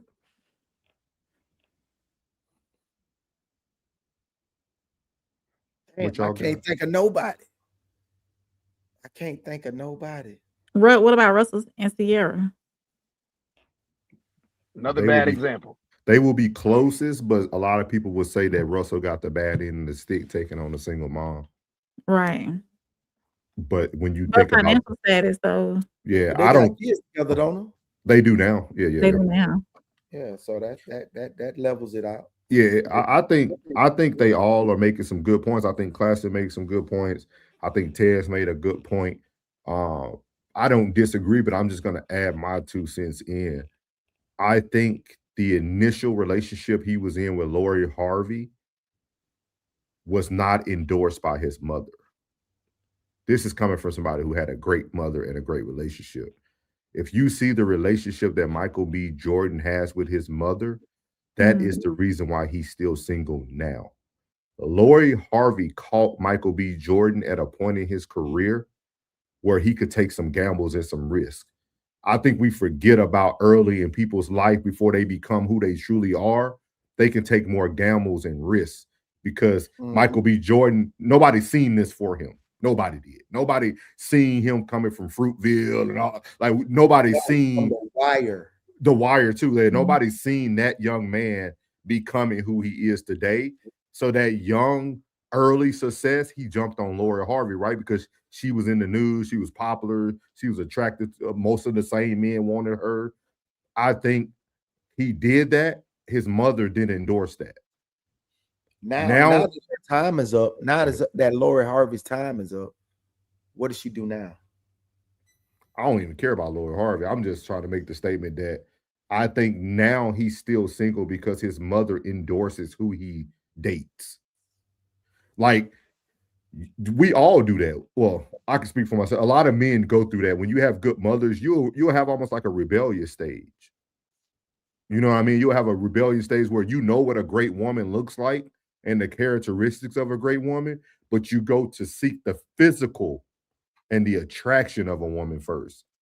And then you deal with that relationship. In his situation, he got hurt.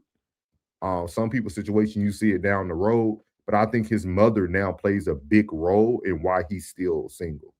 I think that love he has for his mother, I think you're going to see Michael B. Jordan taking care of her until her last days before he settles down with anyone. This man brings her to every red carpet event, everything he does. It takes a special woman to love the mother of a man unconditionally without feeling like she's not getting the love that she desires from him. You're going to play second fiddle until Mama Jordan is gone.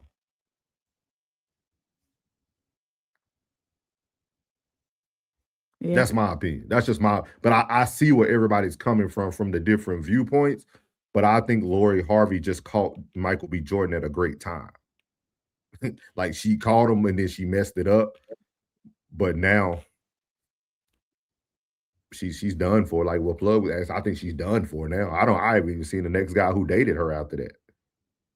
Like, so going back to Michael B. Jordan, so he's in this era of all work and not searching for somebody. But if somebody shows up, then he's gonna, of course, check it out. I'm gonna say it like that. So, do you think it would be wise for him to be open to opportunities in the entertainment industry versus like a common woman?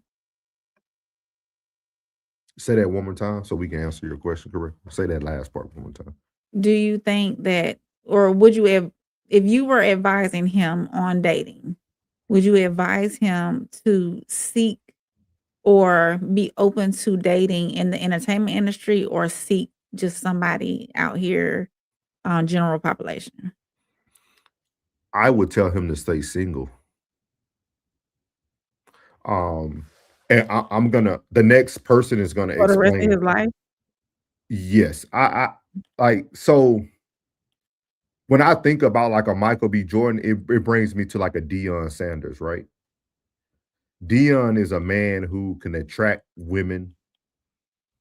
He can be with women, but he can never marry again. He can have long relationships, but ultimately to find a woman, because right now he's with Carucci, right? But how many women can stand that rat race of what it really takes for a man to be successful? Like Michael B. Jordan, he even said it on the video. That dude might be able to give you 2 weeks out of 5 months, 6 months, depending if he ain't shooting a movie. Like, right. And think about all the diets he has to go on. Everybody all the women love him for his body. So you got to think about it. Even when you dating him, he's working out 2 or 3 times a day. He got a special diet. He got to follow. He got to get rest. You know what I mean? Old boy talked about it on the Megan Good dude that she's dating now. I can't think of his name. Majors. Yeah, Majors, he talked yeah. about like how intense he had to diet and work out 3 times a day.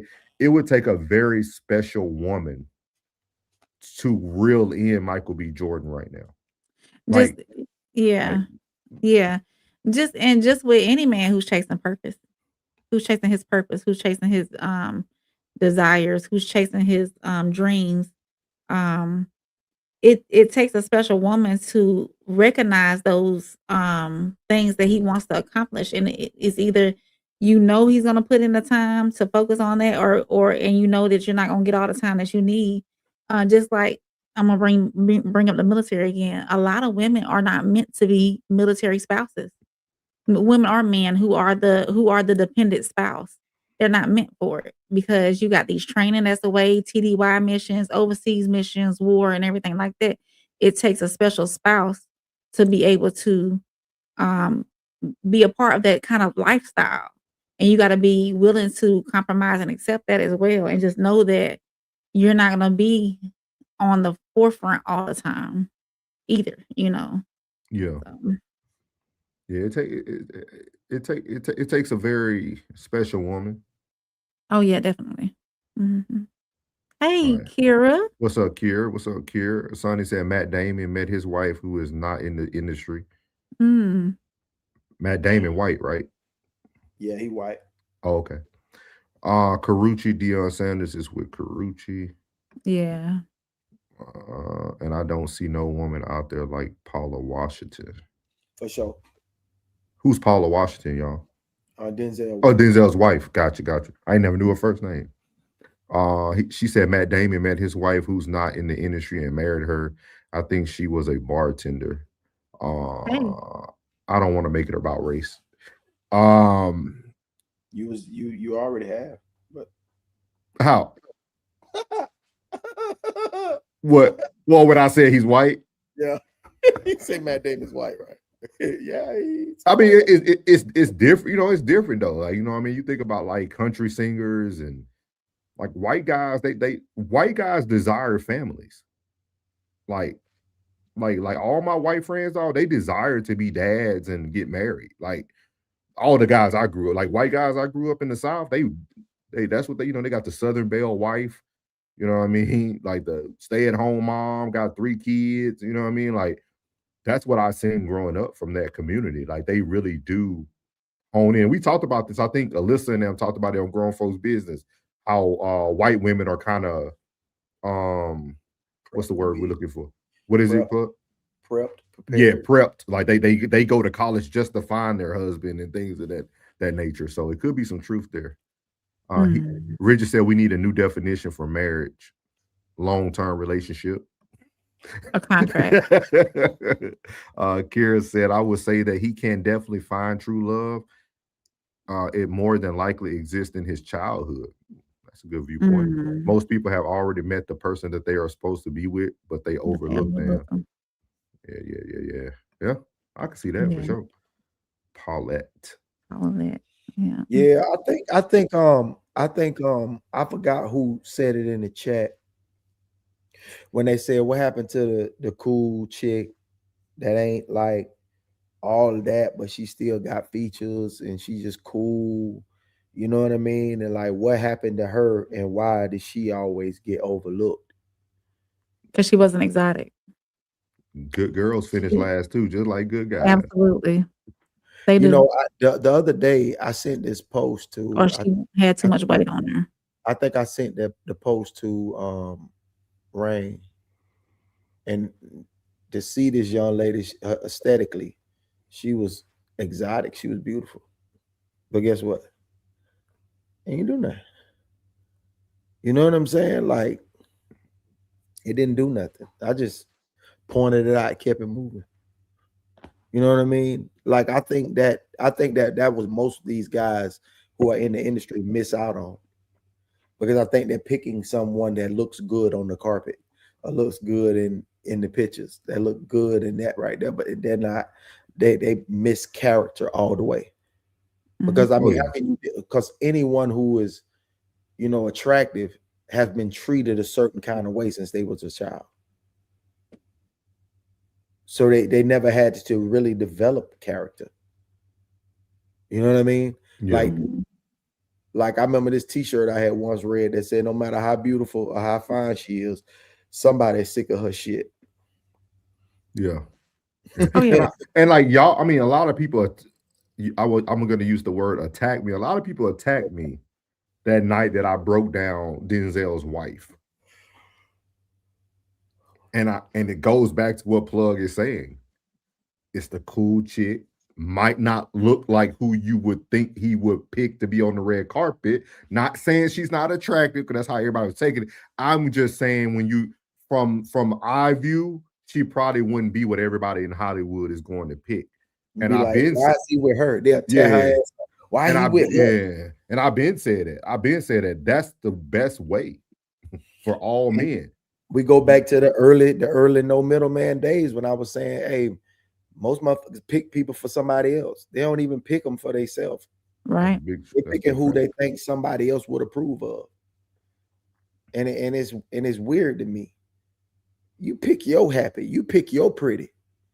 You pick your character. It's too worried about image and too worried about people say, oh, he with her hair so short, or oh, she got them big old hips, why he choose her? He could have choose, somebody else.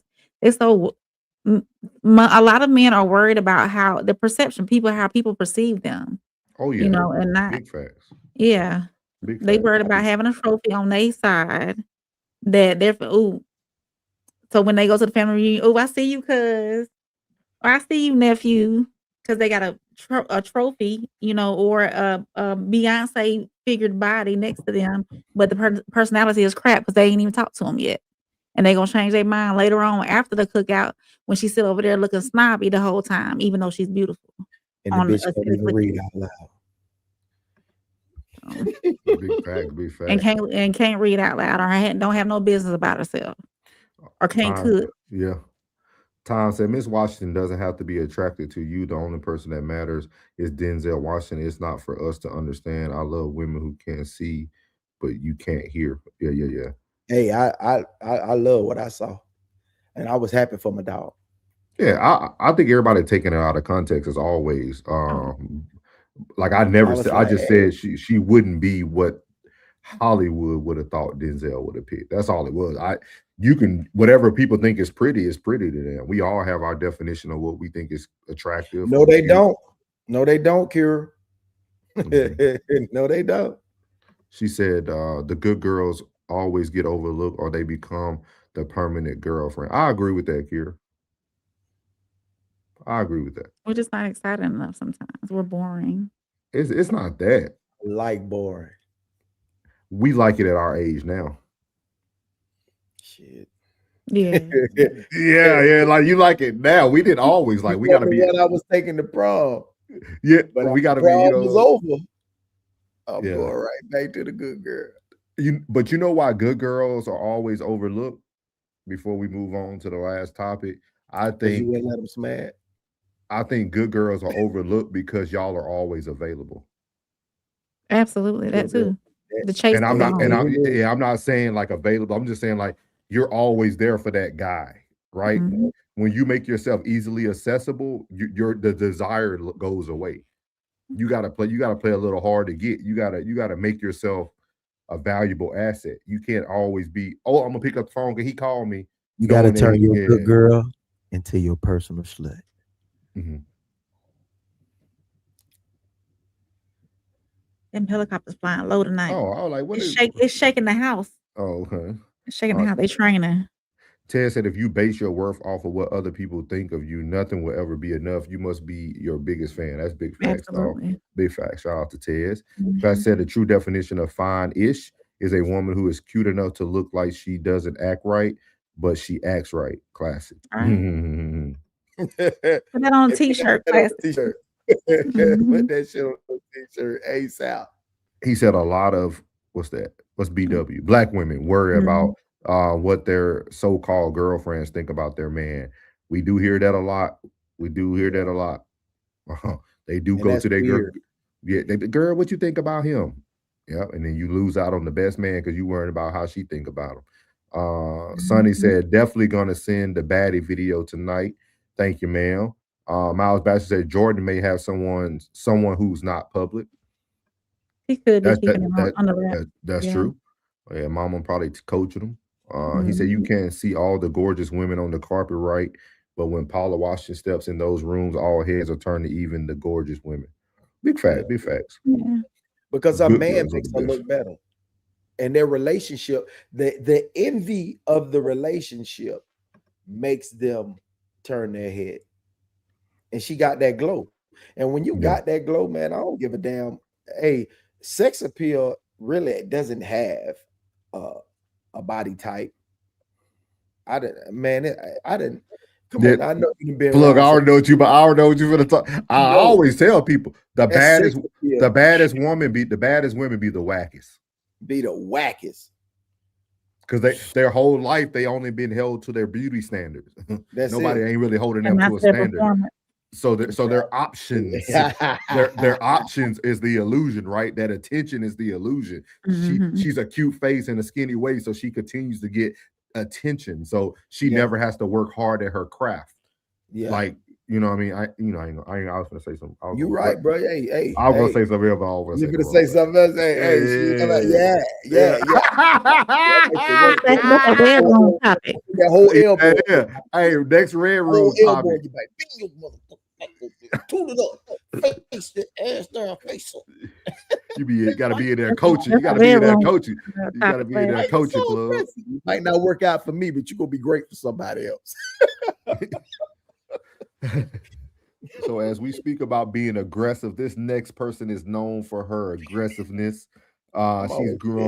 She's grown for her nature of talking, but she be speaking the truth, man. I went and found one of these in the archives from the Love Dorsey. We're gonna finish up on this topic. We had one more, but Carlos Miller, but we already ran a little bit long. I can hear my boy voice getting a little tired over there, plug getting a little tired. So we're gonna end out on this topic tonight. Love Dorsey said, what successful men want.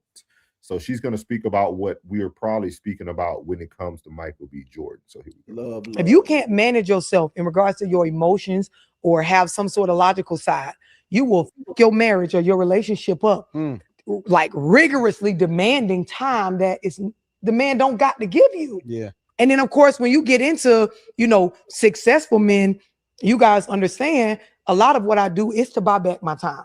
When you listen to billionaires talk, that's all they talk about is buying back I chase, bigger investment deals to buy more time with my family and my kids, because after a while you start to realize at some point I'm going to have more time behind me than in front of me. And now it's time to really look at what am I going to be known for? What kind of legacy am I going to have? Are my children set up? If I go before my wife, what is she gonna, her lifestyle gonna look like? If she goes before me, what am I gonna need? Yes, this is when the grown folk side kick in. You start worrying about your health and you want to spend more time exercising and looking at diet. Because when we get into eating and exercise, that requires time. Even when you talk about eating healthy, it does. You got to have a bag. If you can't manage yourself in regards to your emotions or have some sort of logical side, you will fuck your marriage or your relationship up, like rigorously demanding time that is the man don't got to give you. Yeah. And then of course, when you get into, successful men, you guys understand a lot of what I do is to buy back my time. When you listen to billionaires talk, that's all they talk about is buying back I chase, bigger investment deals to buy more time with my family and my kids, because after a while you start to realize at some point I'm going to have more time behind me than in front of me. And now it's time to really look at what am I going to be known for? What kind of legacy am I going to have? Are my children set up? If I go before my wife, what is she gonna, her lifestyle gonna look like? If she goes before me, what am I gonna need? Yes, this is when the grown folk side kick in. You start worrying about your health and you want to spend more time exercising and looking at diet. Because when we get into eating and exercise, that requires time. Even when you talk about eating healthy, it does. You got to have a bag. So right there, Love Dorsey kind of wrapped up our whole show in a nutshell tonight. And that's my first time watching the whole thing, which is very unique. So she aligned with the RSC and the No Middleman tonight. She brought it all together from health to wealth to buying time back to what successful men want. So what do you guys think about what Love Dorsey said and how it actually accommodates all the topics tonight?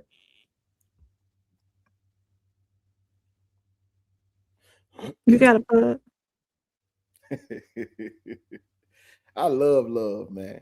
I love Love Dorsey, man. That Florida girl right there, something else, man. St. Pete, stand up. 727. Hey, man. She said a lot right there, because that does require a lot of time.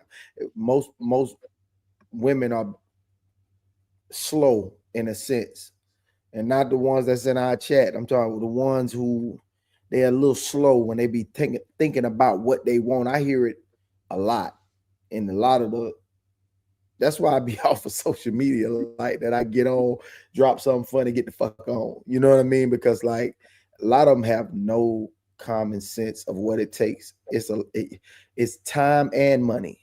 To make money, it takes time. Like if your man ain't putting in at the minimum 50, he ain't making shit at all. In this economy, if he doing less than 50, bombs away, unless you are already financially secure. And if in that case, yeah, you're well over 40, you're well over 50, and ain't got time for that. You're thinking about your duality. Yeah. You're thinking about your duality. You're thinking at this age that I'm at, I'm already thinking toward 50, 52, 53. I'm thinking toward that right there. So my nest egg needs to be stacking and maturing at a rapid pace. So when my body can't, what I'm saying? I had a scare this weekend, bro. Yeah, bro. I'm telling you, I had to go to the hospital. Go to the urgent care on Monday. Man, I couldn't move. Man, my whole body I was fucked up. I'm like, what the hell is going on? So that really had me all this weekend thinking about duality and thinking about the health and the diet and the exercise and getting good proper rest and all that good stuff. And that takes time as well as me working. So add that time on top of the minimum 50 that I have to work throughout my work week. Yeah. Mm-hmm. And you're demanding time. Bitch, you better wait till we lay down and you cuddle up. You better get your ass up under this arm real quick and go to sleep on his chest. This all the time I got. This all I got. If a woman wants a successful man, she gotta know that she's not gonna get all his time. Period. If a man has purpose, has dreams, and he's doing what he needs to do to accomplish and get to where he wants to be, he's not gonna have that time. You either get what you can get now and stay the course, or you need to go on somewhere else.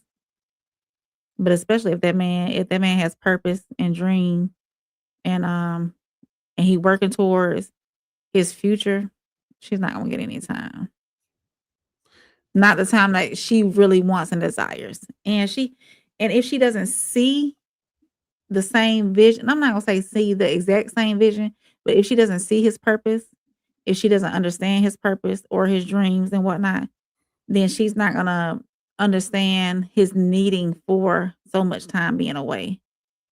And so if she doesn't understand that, she's not going to want to, or she doesn't desire to be with a successful man.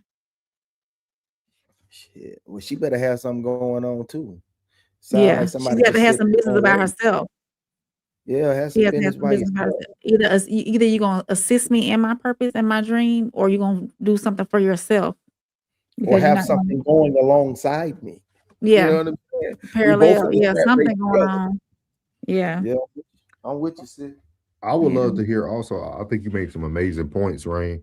And I would love to hear Kira, what's your opinion? Kira, Sonny, what are y'all opinion about that? About do y'all feel like time has to be sacrificed when you're dating or are married to a successful man? I would love to hear from women who are doing positive things already, along with what Rain already added. Like, what is y'all thoughts? Because I think y'all can speak better on it than us as men, right? Because we feel like we know what we want as men, but what do women want, or what do women feel like? Do y'all feel like that's even conducive to like you?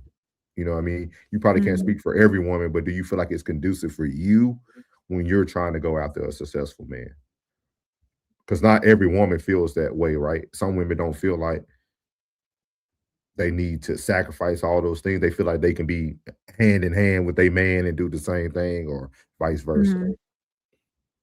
I think too. I think a man, if a man desires to be with someone while he's still, on his search to fulfilling his purpose, if he desires love, if he desires relationship or something like that, he needs to be intentional about it and to set along some time for it. Not just have her tagging along and not feeding the relationship as well. So I understand he's got to be successful and on his track. But if he desires to be with a woman and desires to have a relationship during his journey, he still needs to be intentional about her care when it comes to that relationship. That one date night a week. Even a month. One date night a week. Like, no, because that one date night a week is always a good way to bring, the whole week together. You know what I'm saying? Bring it all together at one time. Like pick a day, like a Saturday, Sunday, even if it's just for like breakfast, brunch, lunch, or dinner. Just have that time to bring the whole week together. Like at least 2 to 3 times a month to really just bring everything to a head. You know what I mean? Have that, you know what I'm saying? That I ain't talking about no intimacy. So we be talking about intimacy like a good fuck. You know what I'm saying? Like you gotta drop some off in them drawers. You know what I'm saying? Like you gotta drop some off in them jaws and drop some off in them drawers. I mean, let's this is grown folks. We ain't got this. We passed 10 o'clock. All the kids should be in bed right now, should be watching. You gotta drop some off in them jaws and drop some off in them drawers and some cool, chill, not too serious conversation anywhere where you can chuckle, because once the laughter leaves your home, that shit is over with. Once the laughter leaves, wants to, you know, fuck the intimacy. The intimacy could be every night when you lay down.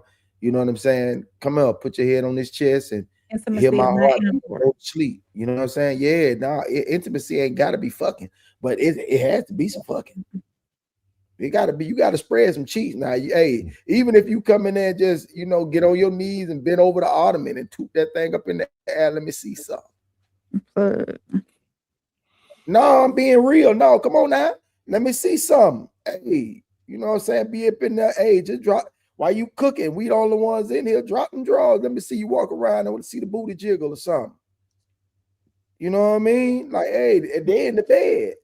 Man, go on, sit up and prop up somewhere and kick them legs up on top of the little bar stool and let me pose for me. Let me see that monkey hang. You know what I'm saying? Hey, just hit her a couple of times. You know what I'm saying? Like, hey, that's your dude. All right, if y'all married or y'all in a long, extensive relationship. No. What I'm saying, y'all, hey, that's the last dang-a-lang you gonna explore. That's the last monkey that you gonna explore. Unless you watching it on your laptop.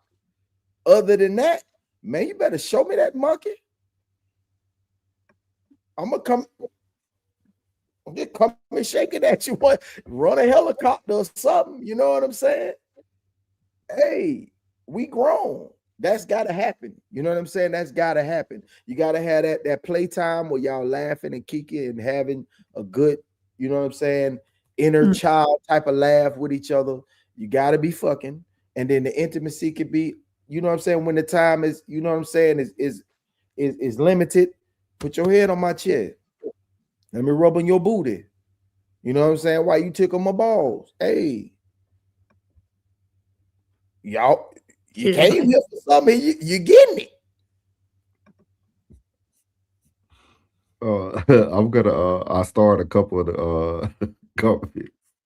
Mind Empowerment Journey said, I would not entertain a woman for a romantic relationship unless she understands and can help me attain my purpose with peace and quiet. Definitely. She ain't gotta say no with a mouth full. And then Sonny said, remember what that lady said in the video from the Queen's Code, a woman has to rise to the occasion. Mm-hmm. Kira, I don't know if you missed the question that I asked. I asked you and Sonny the same thing. How do y'all feel about this? Do y'all feel like time has to be, well, I won't even say y'all feel. Are y'all okay if you're dating a successful man losing the time that most women would need? I think Sonny asked. She said, when a successful man is on his purpose, chooses a woman, she has to understand he's not going to be available often. He will make the time for the right woman. That's almost like a contradiction, though. Yeah. You just, like, because you just said when a successful man is on his purpose and chooses a woman, she has to understand. So you're telling her at that moment, she has to understand that he's not going to be available often. But then you're trying to put it back on him to say that a man will make time for the right woman. If he's intentional about being with her. Y'all, you all you finna do is add to the ammo. Go ahead. Keep going. If he's intentional about being with her while he's on his purpose, he needs to be intentional about his time as well. So you don't understand that he's not going to be available often because you're giving. No, I do understand that. But y'all are saying you understand something, but giving him almost an ultimatum to, because you listen to what you're saying, like what is being written. He will make time for the right woman. So you're going to feel like you're not the right woman when you initially told him you understand that he doesn't have time. No. So you're not agreeing with Sonny? I'm not in agreement with that part. With he will make time for the woman that he wants. I'm in agreement with a man who is intentional about dating that woman. He's gonna make time for her somewhere. In the beginning. To couple. But you said the same thing twice, right? I got hey, you said the same thing. I'm just always bringing it. I'm just bringing up the reality. Yeah, I'm just bringing up the reality. Once you're cuffed and you understand what the mission is, that's the time when he's letting you know that I don't have the time. Like now you're on the inside. When you was on the outside looking in, okay, I want to bring you in because I like you. Now I'm starting to, like you more. Now let me let you in on something. Like that time I was making was time that I sacrificed. But let me tell you what I lost while I was doing that. Now that you know this, can you deal with that? Because I'm on my mission. Now you got to fall in. Now you got to fall in. It's like train tracks. Where you going to fall in them spaces in between them train tracks? Because be like, hey, like I said, from 11 to 1, 11 p.m. to 1 o'clock. That's the time you got to lay on this chest or bend over something. And I think we have to speak on this subject from the topic of the man is the successful one and it's the sole provider. Okay. I think we have to set the stage because I think a lot of comments come in where maybe the man and woman are equal, or maybe the man has a 9-to-5 and the woman has a successful job. Those are different. We're talking about a Michael B. Jordan trying to find a woman. He finds a woman. He tells her that he's not available. He's not going to be as available as often. I don't think you can have that second part that y'all had about if you're important or if he's intentional, he's going to make time. I get what you're saying, but I feel like that statement almost is a contradiction of you saying that you understand that it won't be often. You see what I mean? Like you're saying that you understand that the time won't be often, but then you're saying if he's intentional. Well, he intentionally told you that he won't have time. So why are we walking into relationships knowing that this man? Because I hate that women feel that men aren't intentional just because you're not getting something that you need in the midst of him trying to create a better future for you and the family. If that makes sense. I understand where you're coming from. I think women go ahead. Myself in order to do what I need to do. I think that's like almost like a double-edged sword to a certain extent. Like because you're on one hand you're saying you understand, but on the other hand you're judging my intentionality off of what you said that you understood. No, I'm not. I'm not saying you. I'm saying women in general. Yeah, just women in general. Mm-hmm. Yeah. So with that being said, it's yes, I'm busy. Yes, I don't have that much time, but I'm gonna stop by the gas station on the way home and get you a rose.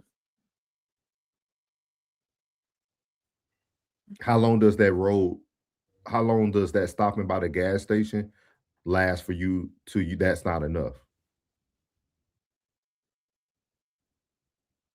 Man, fuck that road. No, I want to ask this question because like Plug made a point, right? Plug made a point about being intentional about like one night a week you do date night, right? Mm-hmm. Well, that's a cute standard. But how long does that time it doesn't get done, then it's a problem. But how long does that really suffice for you always saying, well, I did this, so you should be good? Mm-hmm. You see what I mean? Like it goes both ways. I'm just asking the question. I think this is a great conversation. So I'm trying to see it from everybody. I'm trying to see it from everyone's viewpoint because y'all know what souls stand. You put the woman last, and then you move on with your life. Like I don't do all that saying you gonna. I can't make promises like that because that Thursday I might come home and be too tired to do date night. That doesn't mean I don't love you or whatever word y'all want to use. That doesn't mean I don't care about you deeply. That doesn't mean I'm not intentional. Tonight I'm tired. The right question. I mean, the right answer would be, I understand. Right. That's the right answer for that. I signed up for this shit. Right. So say what you said, Plug, one more time. I understand. I signed up for this shit. You signed up for that shit. Yeah. You know what I mean? But with my schedule, I got a great boss, man. I swear to God, man, that man loves me to death. I swear, I've been employee of the month every month that I've been working with this man. Nah, he can't do shit without me. You understand me? My boss, man, love me, and I know he loved me. So I can fluctuate my schedule at any time to do what I need to do. in mind. So that what I'm saying is like, but those are things, but the things that I was telling y'all was things that can be done, you know what I'm saying, to keep things moving in a right direction. You know what I mean? Like if you know, like he hit you with a OMW, I'm on my way. He doing 65 cent, and like Kira said, he on his way. He trying to get there. You know, You know Kira what I don't mean? count. Kira don't count. We can't count Kira. And then when the first thing he see when he hit the door is monkey in the air. You know what I'm saying? We finna spend some time. You know what I'm saying? Chocolate drop. We finna go spend some time. Chocolate drop. You feel me? Yeah. We have to be interdependent. I would have to be busy myself with hobby. We're gonna have to have a whole topic about that word, Sonny. Interdependent, I would love to. What's the definition of that word? I don't even want. I'll bring it for y'all. I'm finna look that up. At the end of the I day, always say like you got to be as codependent as you are independent. at the end of the day, communication is everything. Hold on one second, right? No, you don't count because Kira, you different. Like you in a different stratosphere. So we got to take the 1% out of this. But you do count now. You count. You know, You count. You It's count. just like But you try to separate. Yeah, You know, we gotta separate. We gotta separate. Let's see here. So, so I'm gonna read what interdependent means, right? So interdependent means mutually reliant. Two or more people, systems, or factors depend on each other for support, function, or success. I need you and you need me is the core idea. Let me read that one more time. One more time. I wish you'd put it up on the screen.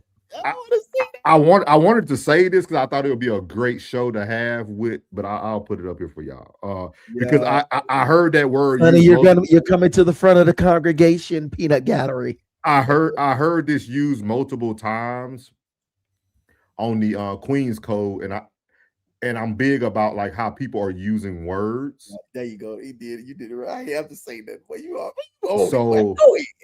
So like interdependent means mutually reliant. So first of all, it's hard to be interdependent if y'all both aren't aligned.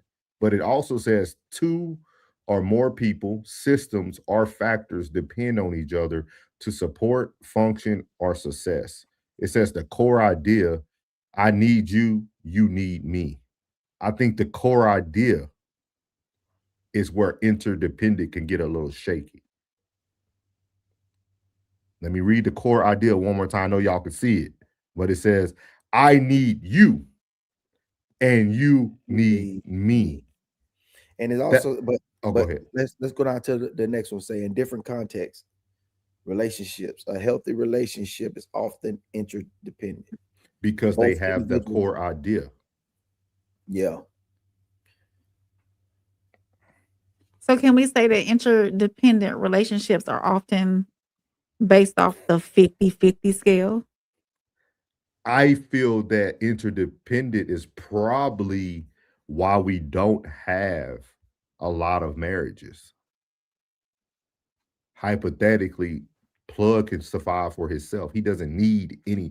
When we look at the core words and the you see, like this is why I always tell, like this is why I love mental health, because we come into this world with all this fancy dialogue of what we think life should look like. And even this, I could break this definition down even further using the DSM. I understand, appreciate it, son. Yeah, that's what Plug was reading. The relationship is not one-sided and not overly independent, but I think that's the issue. Y'all, you want to be interdependent with a person who's truly independent. Myself, I don't need nobody. I'm financially stable to live my life and do the things I need to do independently. Anytime. Like Plug can do the same thing. Rain does it. Like, so like it's a cute word, But when we start really getting to the core of it, you're almost saying that you need someone or something or some system to work. So even though you might be busy with the kids, at some point you still need your partner. Like you need them for y'all to have a healthy relationship. She said it's not for the man, it's for the woman.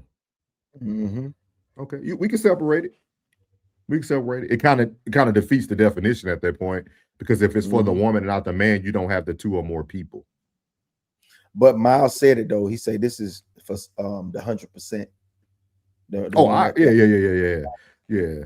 You know what I mean? Like, I would never be that. If you have an opinion, you have a bill. If you have an opinion, you have. We're at war with Iran. No, we're not.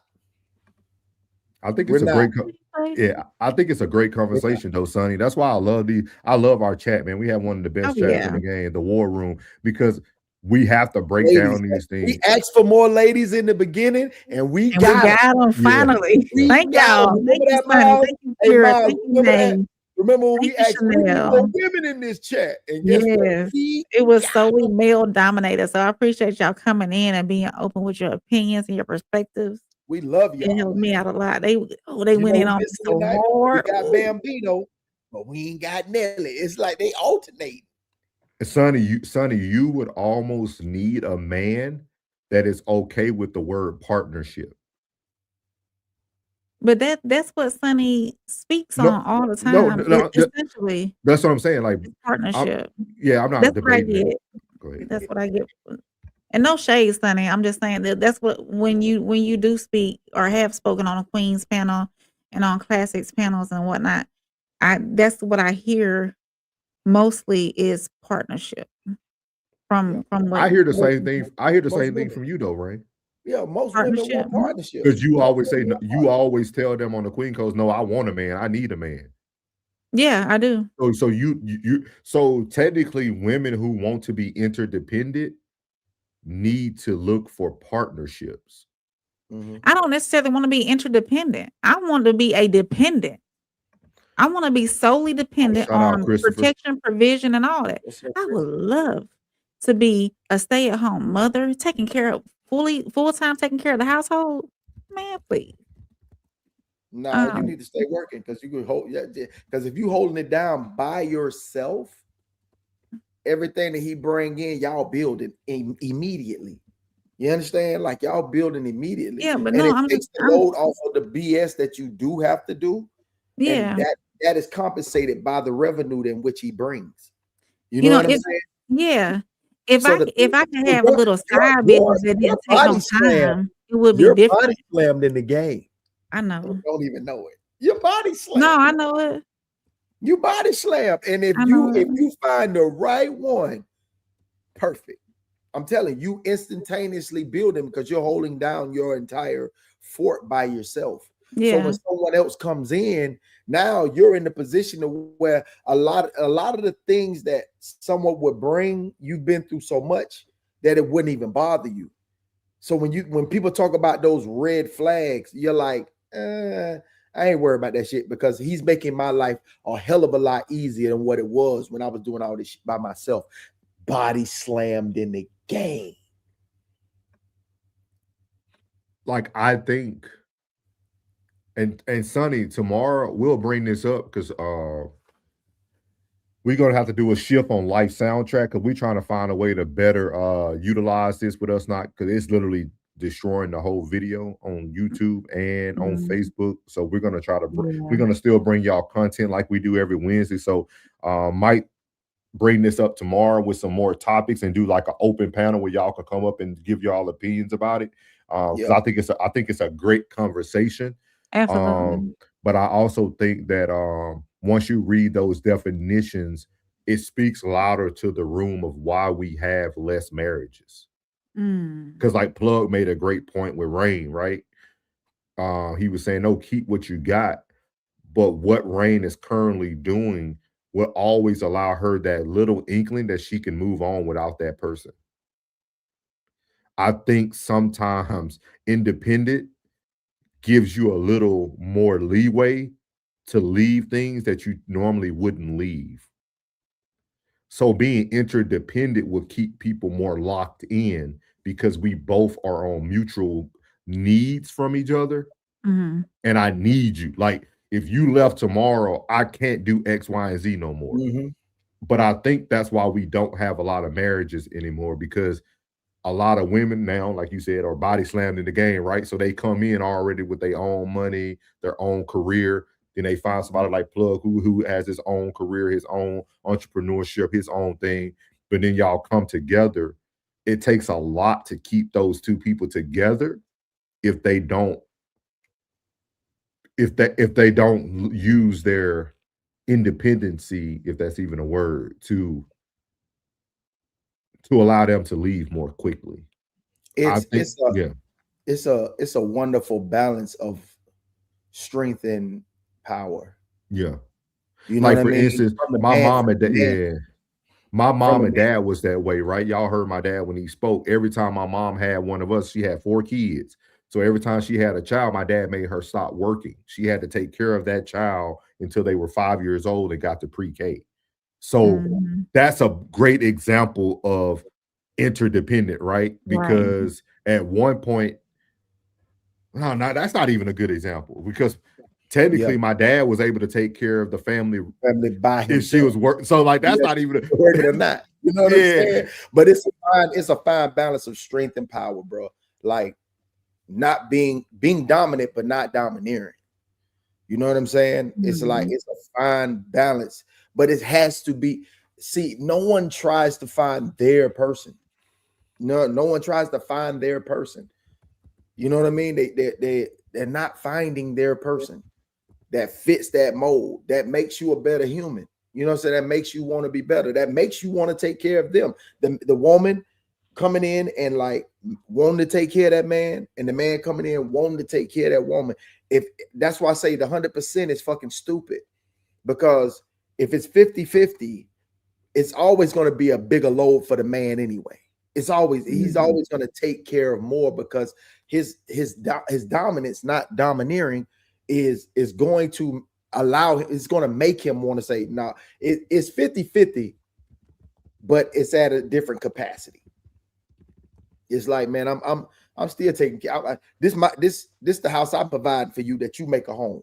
You know what I'm saying? So I'm gonna pay this rent, or I'm gonna pay this mortgage. You know what I'm saying? I'm gonna make sure the things that supposed to be done on the big level is taken care of. It's like this, and it's like, you know what I mean? It's if I can give you a visual, it's like, I'm doing this, so you do this, and I'm cover you, and you cover me. You know what I'm saying? You still, even though I'm here, you still covering me. You know what I mean? So we did, yeah, I definitely hear that, and I'm looking. So Classic said something. I'm seeing if we can use this for tomorrow night. He says, "Stay on my program. She'll become a necessity at some point. Interdependence will be achieved by way of submission." Now, that's what Sonny is trying to say, that she's trying. That's how she comprehended. But you're using a word. Yes, but the word that we're using a word before we achieve it. Does that make sense? Like, we're like, I respect that you got to the comprehension of what Classic said, but if you listen to what I said at the beginning, that woman wasn't you can't come in interdependent. You have to come in submissive. So this is why we can do this all night, guys. Like, we can do this all night. It's not a bad word. It's not, but it's also not. Think of it. All right, let me give you submission in a way that you can understand it, because I know you women have children. When your child is doing what you know is best for them, you do more for them when they're doing what you require them to do. That's submission. Absolutely. I told I told a bunch of kids today, I was like, bro, I say, you know why y'all supposed to make good grades? Because that's how people judge you. Before you're grown, that's your credit score. You know what I'm saying? So that's what submission is. Submission is like just this example. I know a woman can understand this because when you're dealing with your children, if your kids are doing what you require them to do, you do more for them. If the trash is already taken out, if the bed is already made, the shoes are picked up, clothes are all in the hamper, so you can just easily go in the room, see that it's clean, snatch the clothes out, go wash them, bring them, fold them, sit them on their bed. They come in, put them in the dresser. That's just what it is with the men. If you're doing what's required for me, I'm going to do more for you. That's just submission. You cover me so I can do more for you in that aspect. So we definitely gonna hit this tomorrow. I think that's a great spot to end off because I think submission is where we're gonna have. I think tomorrow what we're gonna do, ladies and gentlemen, we're gonna take a ride from submission to independent to interdependent and see how we can get there. Maybe we'll start with independent to get you older ladies to become submissive to get to interdependent. Maybe we'll do that route. We'll do that route. We'll try to create. I'll make sure we can find like 3 things. We probably react to this part first and then kind of roll into a conversation. But I think it's extremely great, and I think it's like Plug said. It's funny because I think it's so funny because me and Plug have been saying this and beating it in the wall since we started. But it's like, oh, now the women are okay with being submissive. If we would have talked about this 8 months ago, we would have already been here. But he said 100. So yeah, Sonny, thank you. Yeah. So we're gonna have an open panel tomorrow night. The War Room. Shout out, Sonny. Thank you. You started this whole thing, man. Your videos are amazing. Like the things that you send over, I love it. It makes me really think. It makes me go into like a whole diatribe of what I like to talk about.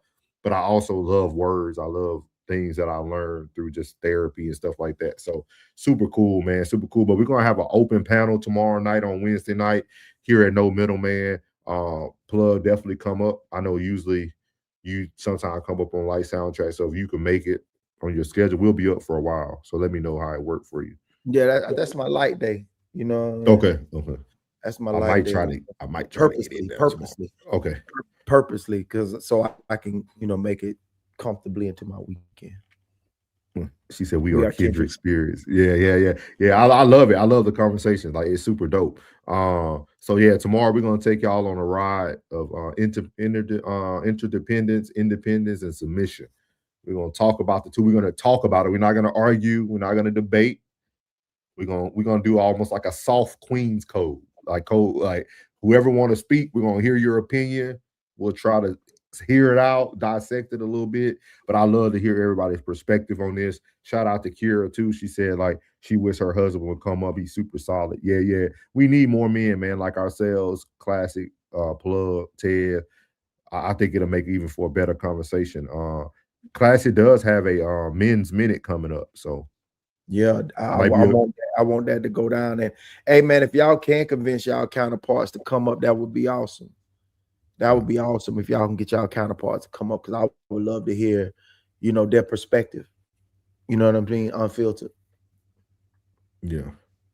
Thursday, the hotline.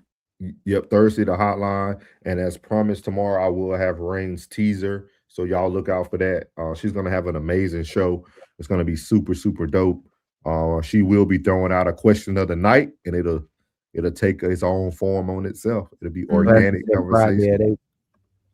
Friday at 8 will be the men's minute. So if y'all want to see all the men and our thoughts, classes putting together the men's minute. Yeah, we cut up last time we was on men's minute, man. My apology. It would never happen again. He said Thursday, the hotline. Yes, sir. The hotline. Rain's hotline. Plug, if y'all can keep some conversation going, I probably can get this teaser pulled up in just a second. On the hotline. Yeah. I can let everybody know. Make sure y'all go to they're Plug singing. As a Plug already serenaded. Make sure y'all go visit all of our channels, even if you're just watching and you haven't been able to comment. Go to all of our channels. Classic Codes, me, Conversation with Soft Rain, Uncle Plug, Souls of Thought, Tez. Make sure y'all go to all of our channels. We all have our own channels. And subscribe and start watching some of our content. Dig into Join the it. family. Join Yeah, the leave family. a comment. If you haven't already, join our Discord. You can talk to us directly in Discord. Give us ideas on what you want to talk about. And then we'll bring them up on the panel. You don't You know, have so to be an orphan anymore. right. You don't have to be We're out all in these family. YouTube streets. You do not have to be a YouTube foster child anymore. You have And a we'll family here. Yeah, we'll probably have You some got an good uncle, news. you got a brother, you got a sister, and we got a whole array of beautiful people in the chat that's gonna show you nothing but love. Come on over here to the Raw Society Coalition. And I'll go ahead and drop it. We have some confirmation on some dates coming up. So hopefully by this weekend, maybe we can get that confirmed and put out in the public for our tour date. So, and I'm excited about all that. So y'all just keep y'all ears and eyes open and come see us wherever city we're gonna be popping up in. For sure. Definitely. All right, guys. Get your coins together now. I think Did I you got say it. awesome classic? Did you say awesome? You're He used my excited. word. Yeah, You're yeah. excited. You said you're excited. You said awesome. So here's a little teaser for our conversation with Soft Rain Hotline on Thursday. So everybody tune in. Here we go. I'm gonna put it on a loop so that it plays at least twice so y'all can hear it. Welcome to the Soft Rain Hotline, where the lines are open and the truth is louder than opinions. This is the space where real people bring real questions and real conversations to the table. No scripts, no filters, just perspective. So if you've got something on your mind, dial in and speak your truth. You're now under Soft Rain. Welcome to the Soft Rain Hotline, where the lines are open and the truth is louder than opinions. This is the space where real people bring real questions and real conversations to the table. No scripts, no filters, just perspective. So if you've got something on your mind, dial in and speak your truth. You're now under Soft Rain. So that is I ain't seen no but cleavage. that is a teaser. That is a teaser. Reel them in, ain't it? Hey, what do everybody think about that teaser? What do y'all think? Give us our honest opinions. Anything? I need y'all to show up too. Make sure y'all show up. I'm gonna do it about 9:30 Eastern. Anything that we can improve on that teaser, y'all let us know. We'll definitely get it tweaked and done. Me and Rain was up pretty late doing that, literally after one of our shows. So we just got a little teaser ready for y'all. We got a couple different versions of it. So maybe she'll play different versions each week to see what y'all really like. But that's gonna be Rain. Y'all. Yeah. Y'all make the show too. Yeah. Yeah. Oh, nice. Rain the hotline. In Too Deep said it looks good. Yeah, In Too Deep said it looks good too. And shout out to Classic for the music as always. So and Classic for the inspiration too, the hotline inspiration. Yeah. She said the real Rain is so much better, but I like it though. Thank you, Kira. Thank you. I might have to record something. Yeah. What you singing? Baby. On the highline. We'll make those tweaks so that everybody can enjoy it the way y'all needs to enjoy it. It's hard to find a Southern girl accent. We went through about 500 of them. Literally. But we'll definitely keep tweaking it. We just trying to get it out there. We sounded like I worked for IBM when I was trying to do mine. I was trying to do mine for the clip. Cleavage talk. yeah. But we'll definitely get it together. She'll probably use that one for Thursday night, and then we'll create her a real one. Well, we should be able to do that. We should be able to get her recording on the top of that. I know how to do that for her. We'll get it done though. We'll get it done. We're just trying to tweak everything. But we wanted to get something done because we didn't want anything to hold her up. So we're just trying to get everything out there quickly. I don't want her to have any excuses to delay this hotline. So he said Rain beautiful for sure. It's ready. Y'all good. So yeah, shout out to Rain for that. And see, too tight. Make sure you in there. You're gonna have the phone line bumping. Anybody could call up. You're gonna have the question of the day. So great. It's gonna be a great show, man. Everybody's doing great things at the Raw Society, as she's mentioned before. Make sure y'all go subscribe to all channels. Thank y'all last night for getting our live up to 1,000 views last night. So shout out to everybody who supported that. Like I was telling people in the chat, don't worry about how many people are watching. If you keep sharing, it'll get out to the masses. And shout out to Ask a Brother Podcast. He commented on our clip that we did about him today. So shout out to Ask a Brother Podcast on that clip that he responded to. So shout out to everybody, man. We appreciate everybody, man. But again, tomorrow will be open panel night discussion. Y'all already know what the topic is going to be. And we're going to be ready, man. We're going to be ready. So make sure y'all follow us, and y'all have a great night, man. We out. Why you ain't say nothing? I'm only gonna do this once. You always knew I'd make it from the beginning. Why you ain't say nothing? You believed in me the whole time? Yeah. I couldn't tell. You was around me from the beginning. Why you ain't say nothing? Why you ain't say nothing? Seen them hard times, couldn't kill me. Why you ain't say nothing? Why you ain't say nothing? Stages on moon getting bigger. Now you wanna say something. But watching my story, y'all winning. Why you ain't say nothing? Why you ain't say nothing? Why you ain't say nothing? Why you ain't call? Why you ain't say nothing? Why you ain't say nothing? You was around me from the beginning. Why you ain't say nothing? Stages on moon getting bigger. Now you wanna say something. Put that on my